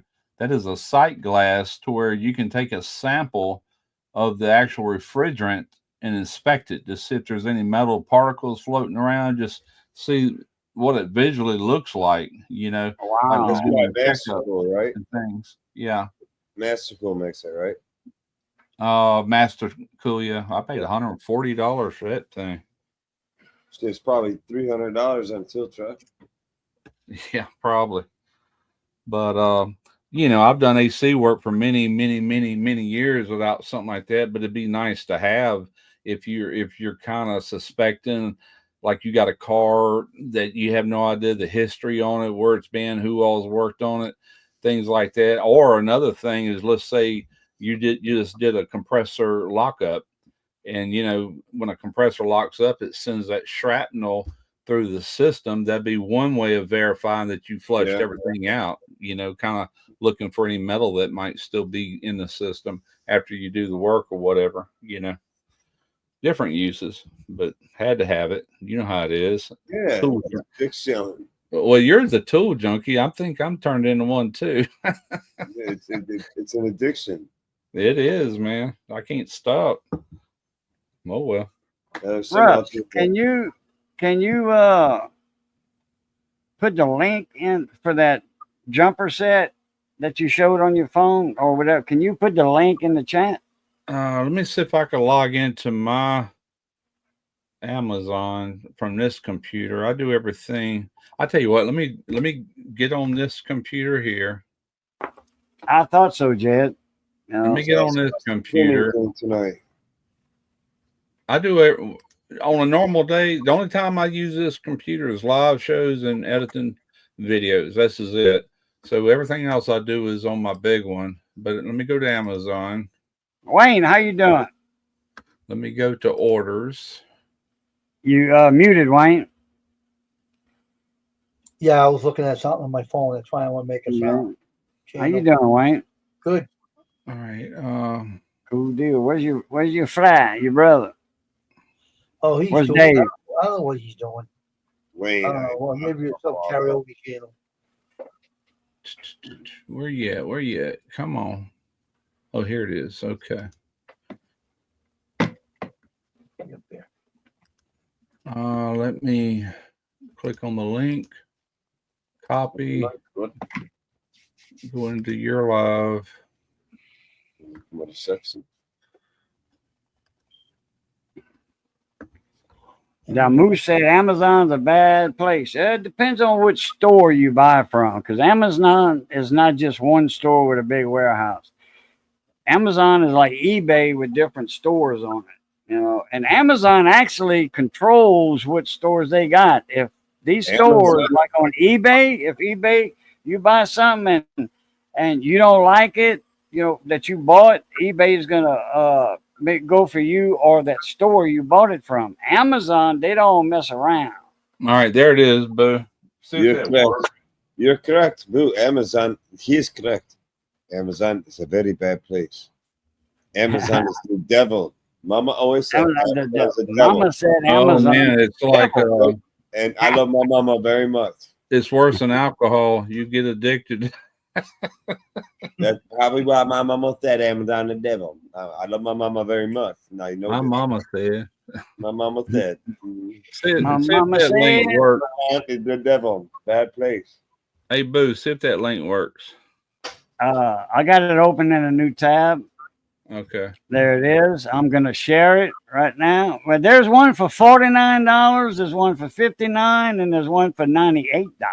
Yeah, I got the $59 one. 59. I tried to show some restraint. What's that? Okay. What I'm gonna do, I'm gonna share that, and then I'm gonna, go on the. I gotta do some coffee first. Yeah, I got to go to Jamaica. Oh, I know that. Do this. I got a That's a I got a full screen layout. green screen. That's All right, there we go. All right, now you get Now you can see them. 4 millimeter jumpers, and those are piggyback jumpers. Okay. Yep. If you see the red one all the way to the left, if you look behind the plug, there's can a plug hole it. there that you plug another 4 millimeter into. That's a piggyback. Yep. Okay, 68 pieces. You got some needle probes. Okay, those fit on a 4 like mine. Okay, those right there in the middle. I can't put my cursor there because of the fact that if I move my cursor, all that goes away. All right, 4 millimeter to pins, needles. That's your back probes, and then there's your double. There's your for your multimeter, ohm meter, voltmeter. Those are spaced for common and hot. Okay, three quarters of an inch. Those are spaced, and they go to what connector? I don't know. I'm not familiar with that one. 2 variable resistors or potentiometers. There's your loads right there for your pots. With your pots on it. Probably different ohms. Ohms range on the pots probably. Mm-hmm. And there's 4 millimeter and points to go, extensions and your crocodile clips that go on your 4 millimeter plugs. Mm-hmm. And whole big these right here, that's mainly what I wanted this kit for right there. That's mainly 4 millimeter to all your different terminals. Yeah. Blue, yellow, red, black.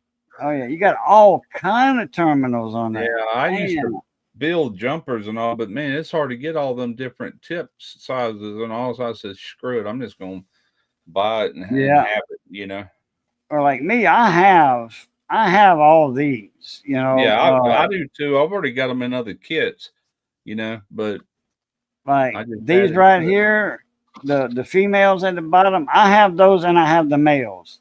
Yeah.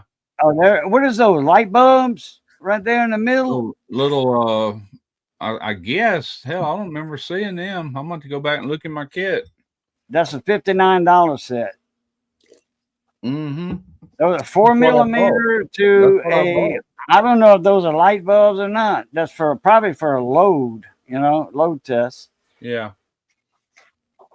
Like 2 amps or something. 2 amps. I want to get a 5 amp test light and then like a 3 amp. You can make your own. Oh, I know. I can use with headlight. 1156, 1157, or resistors. Right. I can.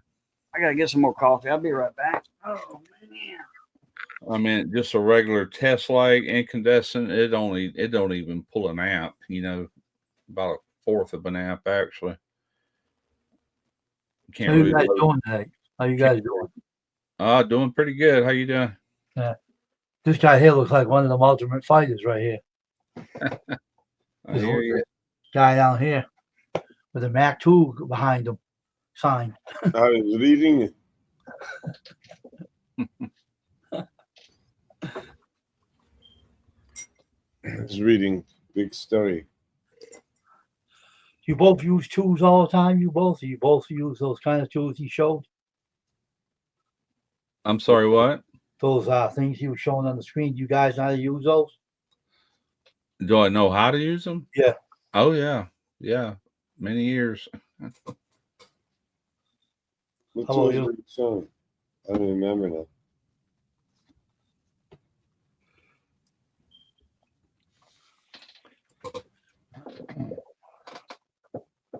Kavian happens to be an expert in that stuff. I've always been intrigued by so many things. I got so many interests. I never could make up my mind when I was growing up. I would be into one thing 1 minute, And then next thing you know, I'm in a whole different, and that's how you learn things. You know, Yeah. being Very curious. true. Very true. Yeah. I got some of those ends, 4mm. Cause I make my own test leads. Mm-hmm. I had thought about making my own, but then I seen that kit. I'm like, you know what? Instead of buying all of them, and I did buy a whole set of these different pins that go on automotive plugs and all. I mean, a big variety of them. But Imagine all that bought from Snap-on. Oh, ouch. Not out. Snap-on has never got my money, but if I had the money, they probably would. I ain't got nothing against them. It's just, man, they're high. Look right here.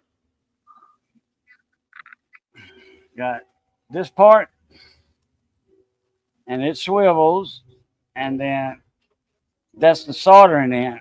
You solder these. They're not tightened with a screw or anything. That goes in here, and that one. Yeah. Okay. Yeah. All right. And then the wire goes up through this one. Right. And then up in here. Gotcha.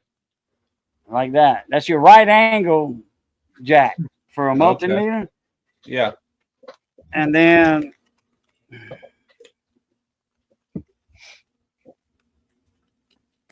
I get mine from a certain store on AliExpress because I know which stores to buy from.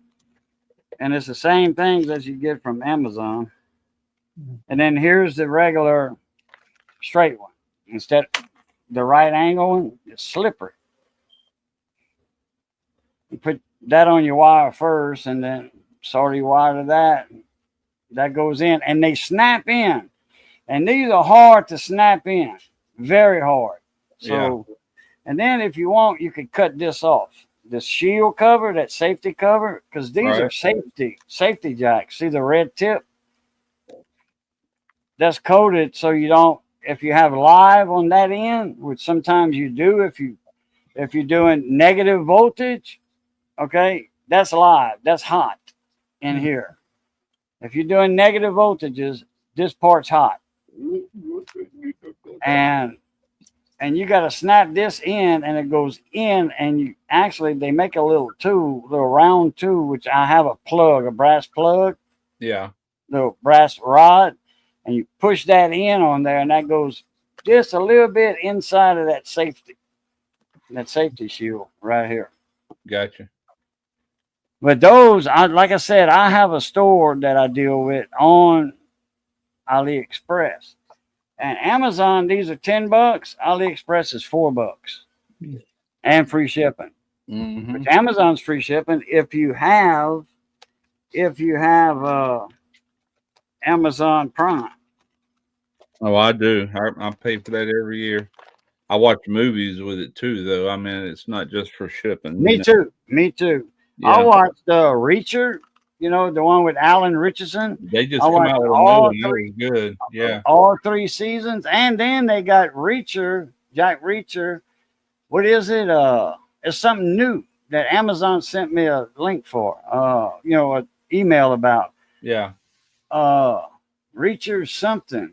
I don't know if Alan Richardson is in it. I have no idea. I just these about a week ago. What is that? These right here. Mm-hmm. Man, well, these little Ziplocs are hard to open, which is a good thing. These are needles right here. Whoops. And they got safeties on them. Okay. All right. See these? All right. Yeah. These are 1mm. Well, what is it? 1 or 2? Where's my? Oh, here they are. Here's my regular. These are 10 amps. Yeah. These are the expensive ones. Probes. Mm-hmm. All right. See how the needle's made on that? It's got the little ball, and these are needle sharp. man, They they look eat sharp. me up at times. They eat me up. You just slip that on there, on like a regular set of probes that are not sharp. These are the Yeah. needles to back probe with right here. These are little Right. 1 millimeter or 2 millimeters. I'm sorry, and that is you can pierce a vein with that and Yeah. inject if I it got was some hollow. of them in my Power Probe box. I got a bunch of those different links, back probes. Yeah, and that little box you just showed earlier. No, Yeah, not that box. no. That one, yeah, I do in that Oh, one. you But I got some you have a more back inside probe. that You come have in a back probe box.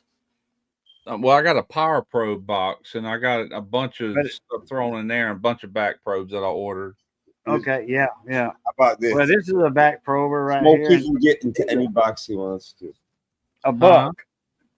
Smokey's got the boxes covered. He can get into the box. Yeah.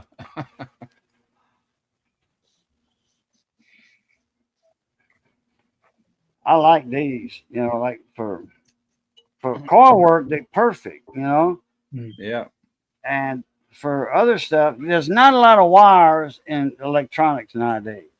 So you're But you in do have to back electronics. probe, and this is the perfect thing. And I use these when I do TV's power supplies. You're in electronics. It seems to me you would Yeah. also be good at modern cars because it's all electronic, man. Every daggum bit of it. Yeah, all the modules and all that. They got like Eric, South Main Auto. Yeah. I'll watch him. Man, that's one of the best guys I've ever seen. Okay, Eric? for doing that. Scanner Danner is pretty darn slick Oh. too. I've never seen him. I've only seen Eric. That's it, South Main. I've only seen him. Oh, and one other guy. And he's damn good, but Eric's got him beat by a little bit. Yes. Who'd that be? I forget his name. I just saw one or two videos Scanner of him. Danner? Wait a minute. You said Scanner. Who'd you say the best? No, Eric he O? did. I He said did. Scanner Danner. No. What are you saying? But who's the best? Eric O? Eric, I said he's good at that. Okay, Eric Good. I'll tell you who's the best, and this cat's Danner? out of Pennsylvania. His name is Paul, actually. His name's Paul Yeah, Danner. Paul Danner. But who's the guy? He's up there in Philadelphia. His name is Eric, I think. I watch Ivan. him all the Eric, time. Young Eric's guy. in New Orleans. I mean, New York. Hang on, Oh, you probably know who Eric I'm the talking car about. guy? No. No, not Eric, the car guy. Eric, Hang South on. Main Auto. Eric O. I guarantee you, if I pull up YouTube and my recommended, this guy's gonna pop right up. Or Ivan. Pine Hollow Diagnostics. Ivan. Ivan, that guy's good. Ivan. He's That right. guy is, Wow. Ivan. He's really good. Ivan is Russian, darling. He knows his shit, but so does I- they all do. Ivan and Eric. Ivan St. Paul. We all know each other. Yeah. I took classes from Ivan. Eric O's took classes from Ivan. We've all took classes from Paul Danner. Okay. I'm trying to think. I mean, I can tell you some other YouTubers I've met through courses I asked. Where did Ivan get his What? background? His Because he background. looks young to me. I mean, he looks really young, but I don't guess he's as young as what he looks. He's probably 40. Oh, okay. I thought he was in his 20s or something. I'm like, man, He's 40-ish. yeah, he normally figures it out, though. Flat Rate Master. Yeah. I don't know if you ever heard of him. Who is it? The Flat Rate Master. No. Maybe. I I've mean, seen so many I'm people. saying there'd be but another YouTuber I've met through. There's certain ones that I actually watch on a regular basis. I'm trying to think who else. Royalty Automotive. See, Russ, I can't do the car thing, well, because of my health right now, my back and leg problems, hip problems, nerve, sciatic nerve, all of that, and plus more. Yeah. I can't do that because I don't have the schematics for but like Dave, okay, he's got them scanner tools and he's got the schematics for every car and where the grounds go, like the engine ground, frame grounds. They got how many grounds does a truck have? Just a half ton, Chevy pickup.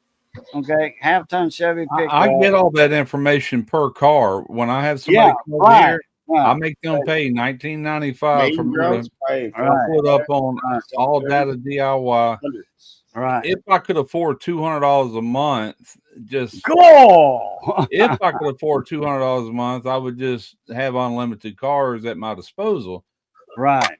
But I'm not going to do that yet. I'll make the customer Right. pay $19.95. It's added to Right. their total to where I can access every diagram on their car. That's how I do it. There was a guy that sent me a radio to work on, and he paid for the service manual. Sam's Photofax, he paid for that. Now, Yeah. this was a long time ago. This is not here recently. This is a long time ago.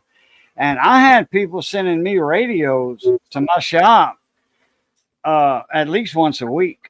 Mm-hmm. They were, because they were truck drivers and they could not get to down here. They had a northern route, east and west. Yeah. They wouldn't come down here, and other truck drivers told them, man, that guy at Tiger Truck Stop's the best. You I want know? to ask Dave something when he gets back too. And they would either write me because my address was out there, or call, and I'd give them my shop address, you know, not my home address, because I wasn't home all day. I was at Yeah. my shop, and they would UPS me their radios, and then with enough money to ship it back to them. And I did what they wanted to do, fix it, or they had working radios they wanted noise toys in, like the Roger Fort, the Roger Beat. Yeah. A buddy of mine invented that. Barry Payton, he invented that. Okay. Him and another guy, they found the timing circuit.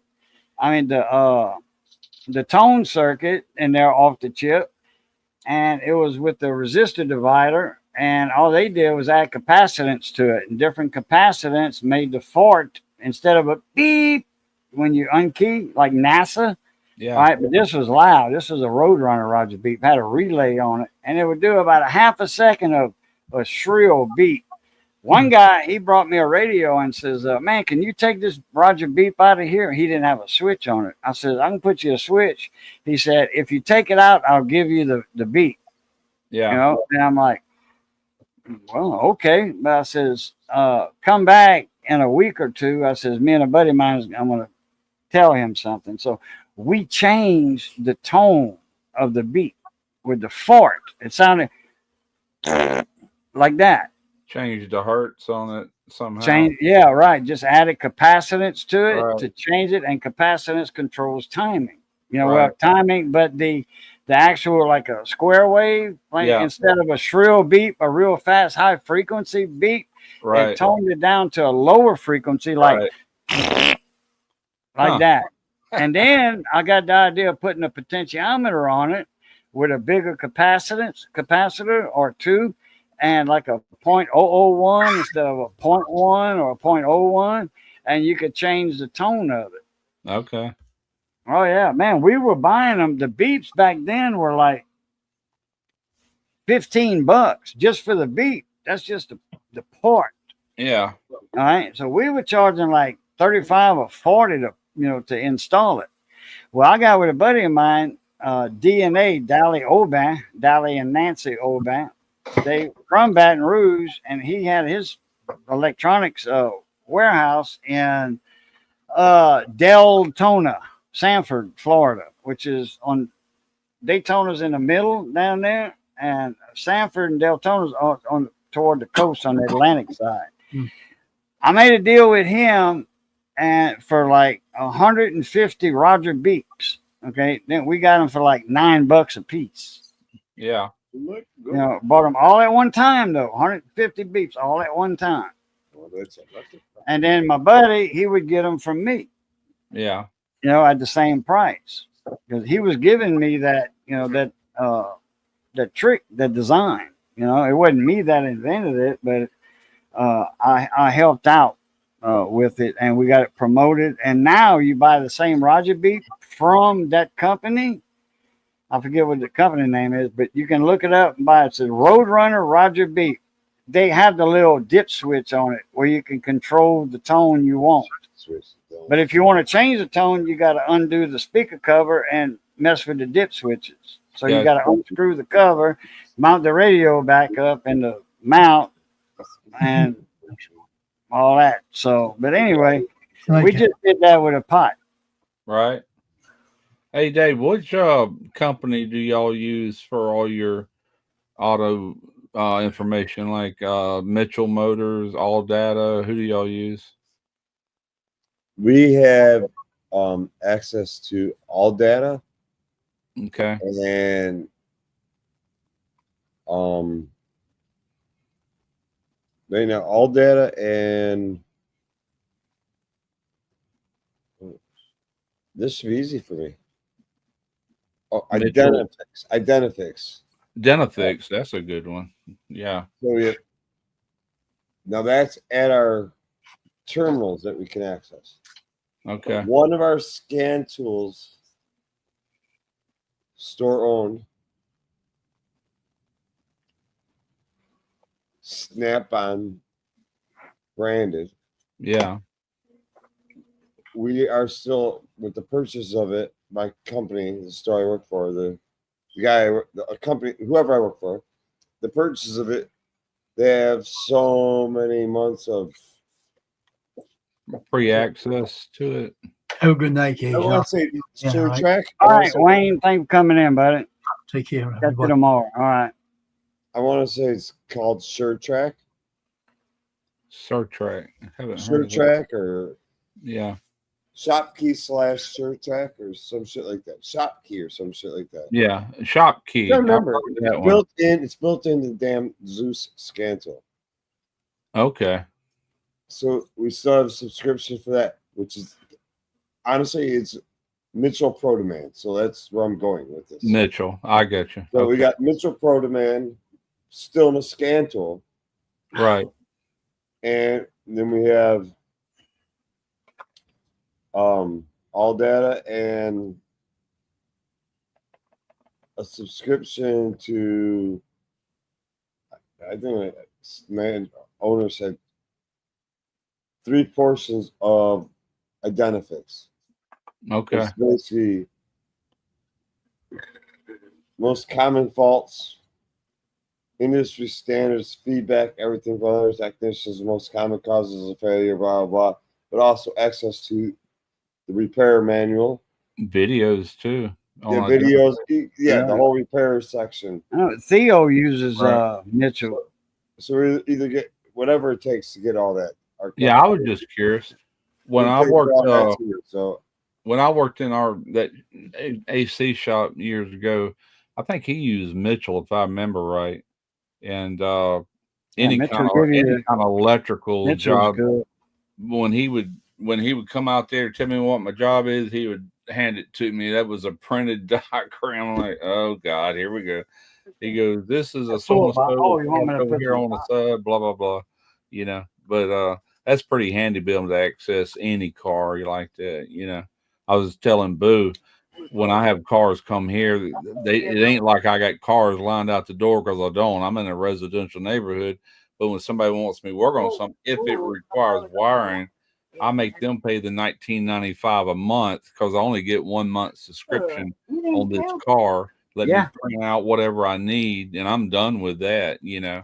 And then I just pass it on to them, and they don't have no problem with it. But if I did this, that's a great way of doing it. It is. But if I did this all the time, like 5 days a week or something like that, I'd have probably paid the $200 a month or whatever. Yeah, what is it? What I don't even know the cost right now. It's about $230 a month. I think All Data is like $200 a month. That Identifix is like $239 or $240 a month. They're all around that range, you know.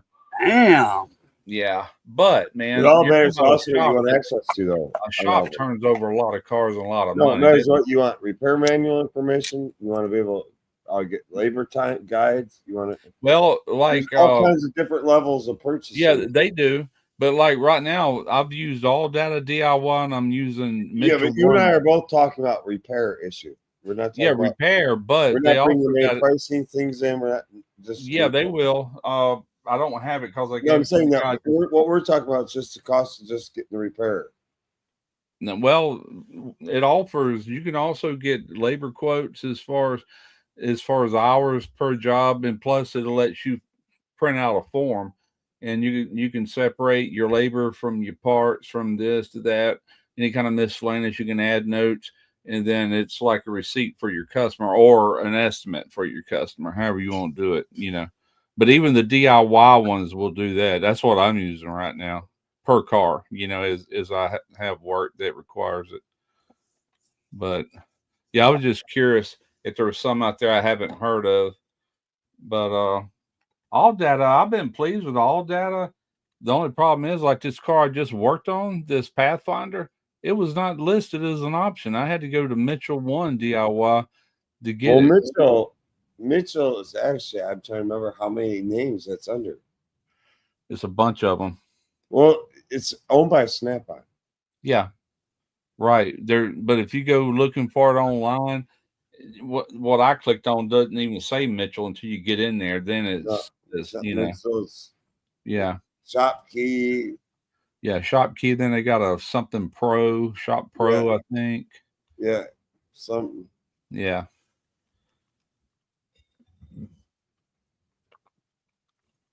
That's a number 65 Oh my God! on that ink. What did you have a while ago, Russ, that you showed? I give up. 64? Give me no. 64? I thought it was 65. Anyway, that's 65. There's a brand new tricolor cartridge that they sent me free. Well, not free, but you know what I'm talking about. Yeah.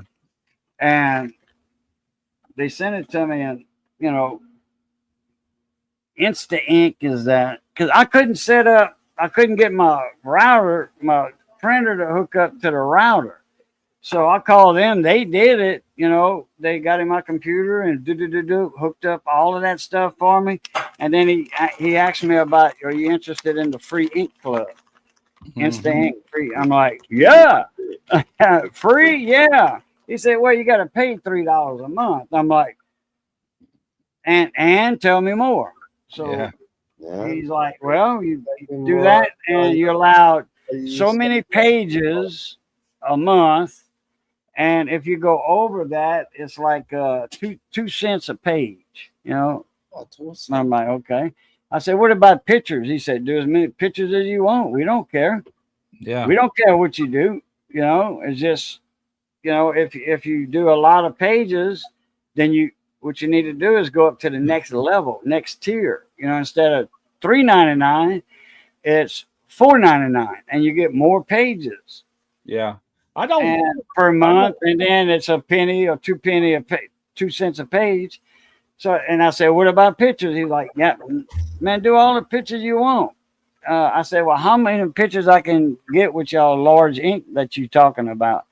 He says, as many as you want. He says, if you run out, we're going to send you more ink. I'm like, okay, sign me up. They automatically take it out of the bank. You know, I ain't got to worry about it. I don't see that money, so it don't cost me nothing. That's how Southern Boo Novelty Services all started. Just like that. I don't use a printer. $1 a year business. Yeah. I don't use a printer hardly ever, except for one thing, and that's just doing that right there, printing out diagrams. Schematic, yeah, manuals. This is on my Ford F-150. When I first got that truck, that's only one page of probably 5 or 6 or 7 or 8. Oh, this is a whole bunch of pages, but it's not just wiring diagrams. When I got that F-150, I'm sorry, when I got that Ford Ranger that was given to me in 2001, I got 1 month subscription to All Data DIY, and I went in there and printed out everything I could think of before I got it. You know what I'm saying? There it is. And I still don't know if that's everything I'd run across, but it's everything I can think of for right now. Yeah, overall. Well, guys, it's been information going on 3.5 hours. Yeah. What'd you say, Dave? I say anybody needs information like that of such from Mitchell or all demand or all data, or Yeah. give me a shout. Be nice to me. I can get that information just about anytime I want. Yeah, Who knew? That's one thing I miss about working where I used to work, because I'd work on cars on the side and I would get stuff printed out that I thought I would need and bring with me or whatever, But yeah, I can still They've do got it. access to I gotta that. pay Like money Dave every time. said, if you need something, just give him a shout. Be good to exchange email addresses Yeah. between y'all two. And if you need a certain something schematic on whatever manual on a car, Dave will get you hooked up. Yeah. One Like I day. said, I normally just pass it on to the customer like this. Well, anybody I don't work for, if it involves anything electrical, I'll say I'm gonna need access to all your information. I said it's $19.95 like that. I said I'll pay for it, but I'm gonna add it to your bill. Okay, they're usually cool with it. So Back when they used to pay for their service manuals, Sam's manuals, yeah, it was like $6 back then. Mhm. Now Sam's Howard W. Sam's do not exist anymore, and you got to pay a premium for premium Photofax, that volume, because each volume's got 2, 3, or 4 CB radios in it, and it's got all the voltage rails. Pressure points. It's yeah, got all the voltage rails, all that, and and all the resistors that are on the board on that side. They got like 3 different photographs because they got so many resistors. It goes from 1 to whatever, yeah, and in rotation. If you got they on that side it goes 1, 186, 209, whatever, or 209, and then it goes to the caps, capacitors, C whatever, and it's got all of that information in there. You can give a CB radio to a dummy, to somebody that never worked on a radio but has the equipment and kind of knows how to use the equipment. yeah. They can fix a CB radio with that manual Oh yeah, yeah, because it brings you through. Now it don't tell you how to do all that. It just tells you all the voltages. So you got to know a little bit of something. right. You know. What do you mean you gotta know a little bit of something? I know people that don't know nothing that get a lot of something. Yeah. They don't know nothing. They still get a lot of something. What you were saying, Russ? I don't even remember. I know every car. I'm talking about all the way back when I was 15, had my first car. One of the first things I would do is like go buy a Haynes or a Chilton manual on this thing. Oh yeah, I'm talking about when I was just a teenager. I would always have that with the car, whether I needed it or not. I just wanted it. Right. That's cool. I thought you were one of those sorry old son of bitches that the first thing you did was go buy a new fucking air filter for it, oil filter for it. And sell it, Rotella oil, whatever the fuck it was, put it in there. Johnny has every book for every car Johnny has owned in his lifetime. He has the service manual for it from Chilton or Haynes or whatever. The books you buy at your like your Napa store back then, because back then they didn't have Advanced Auto Parts and O'Reilly's and AutoZone back then. They had Green Light Auto Parts, which I used to deal with them when I was a teenager and a young adult. Green Light Auto Parts, and they had manual. The Chilton or Haynes, whatever. No. For every car Johnny owned, he has the book for it. You could go to the library back in the days and check out Chilton manuals on cars, But what was funny was when I used to work there in Pascagoula doing the AC work at that shop, the owner had this shelf just slapped full of all these Chilton service manuals. I mean, a bunch of them, and never used none of them. They were just out there collecting dust because by the time I worked there and, they opened this building, everything was online. You got everything from the computer, like through All Data or Mitchell. He used Mitchell. I remember what he used, Mitchell Motors. And so all them books were just of no use, really, because it's all at your fingertips now. Anything a lot easier to find than thumbing through a book, and a whole library of books. Right. And me, I prefer the books.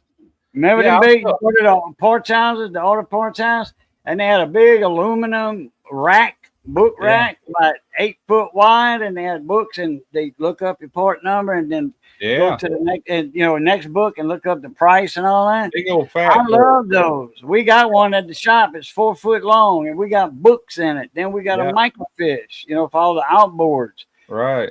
Johnny, we got a microfiche that works with a freaking box of cards, film cards in there that you look up for all the different outboards and stuff. We got Yeah. every service manual on every Mercury Johnson Evinrude made. All that's been replaced by computers now, but It I went to remember that. microfiche, then it went to online, inner screen, interweb service manual. My Johnson bill just went to microfiche. You just said everything went to microfiche. Johnson built, Johnson. No, this. Johnson Evinrude, OMC outboards. Yeah, nice. It's outboard. Huh? What? What? What? What? What'd you say? What'd you say? Give me some of what you taking. Yeah, I remember the auto parts like that, including the place. See, the place I used to work. Just want one. The place I used to work at No, was A1 Auto Parts. That whole front A1 Auto Parts. I think I remember them. They had the bumper to bumper sign, bumper to bumper. Yeah, A1 right. Yeah, I remember the that. garage was on the back. Yellow and black, right? Yellow. They had one in Lafayette. Yellow and black. Yeah, and when they opened that new store, it was all computers, but they used to be right across the little road there where the car wash is. They used to be there, the original A1 Auto Parts, and they used all them books. Each person had a whole rack of parts books, and they'd thumb through there, and they had a system. They knew just where in the back to go out there and here's your part, Yeah. And it's like, how in the world? I mean, that was a trade. That was, what I'm saying, that learning all that stuff. Computers made it easy, though. My padan was Lloyd Theall. He was the parts manager of Lanier International in Abbeville, Louisiana. They sold tractors, and they sold the trucks, International Trucks and Scouts. They had that on the grass lots out there. Yeah. On the gravel, actually. And, if they'd have too many, they put them on the grass lot. But they sold combines, rice thrash, the works, beans, rice, whatever. Because we down here was in the beans and rice for years and years. But my padan Lloyd, he worked there at Lanier. He was a kid when he started there sweeping the floors. And he kept that was his only job in his life, as a regular, a paying job with Social Security and all that, taxes taken out. That was his only job. And he was a parts manager. He retired from there at 65 or 70, and they gave him an international pickup to take home to go back and forth to work or use it whatever you wanted to go in town, get groceries or whatever. Let me see something here. Let me make you big.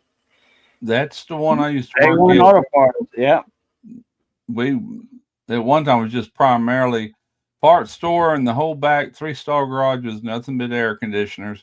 Then eventually the owner or one of the owners, he started taking on everything, man. Everything you think a mechanic was. And the reason for that being, he used to be a hull welding foreman at the shipyard, and his wife actually owned that business. Then he's the one that started the old store before they built his new shop. He worked on the back corner of it, just doing AC work in the afternoons when he get off work. Then it just kept growing and growing and growing. So they invested and had this big steel building made with a store on the front and 3-stall garage with 2 lifts on the side. And so he expanded his air conditioner business. And that's when I come into the picture. And we worked after our full-time job at the shipyard. We go in there and be there at 3:30 every day and we'd work to 10:30, 11 o'clock at night working on automotive air. Then eventually he quit the shipyard and went full time and working at full time, and leaving at 5 o'clock in the afternoon.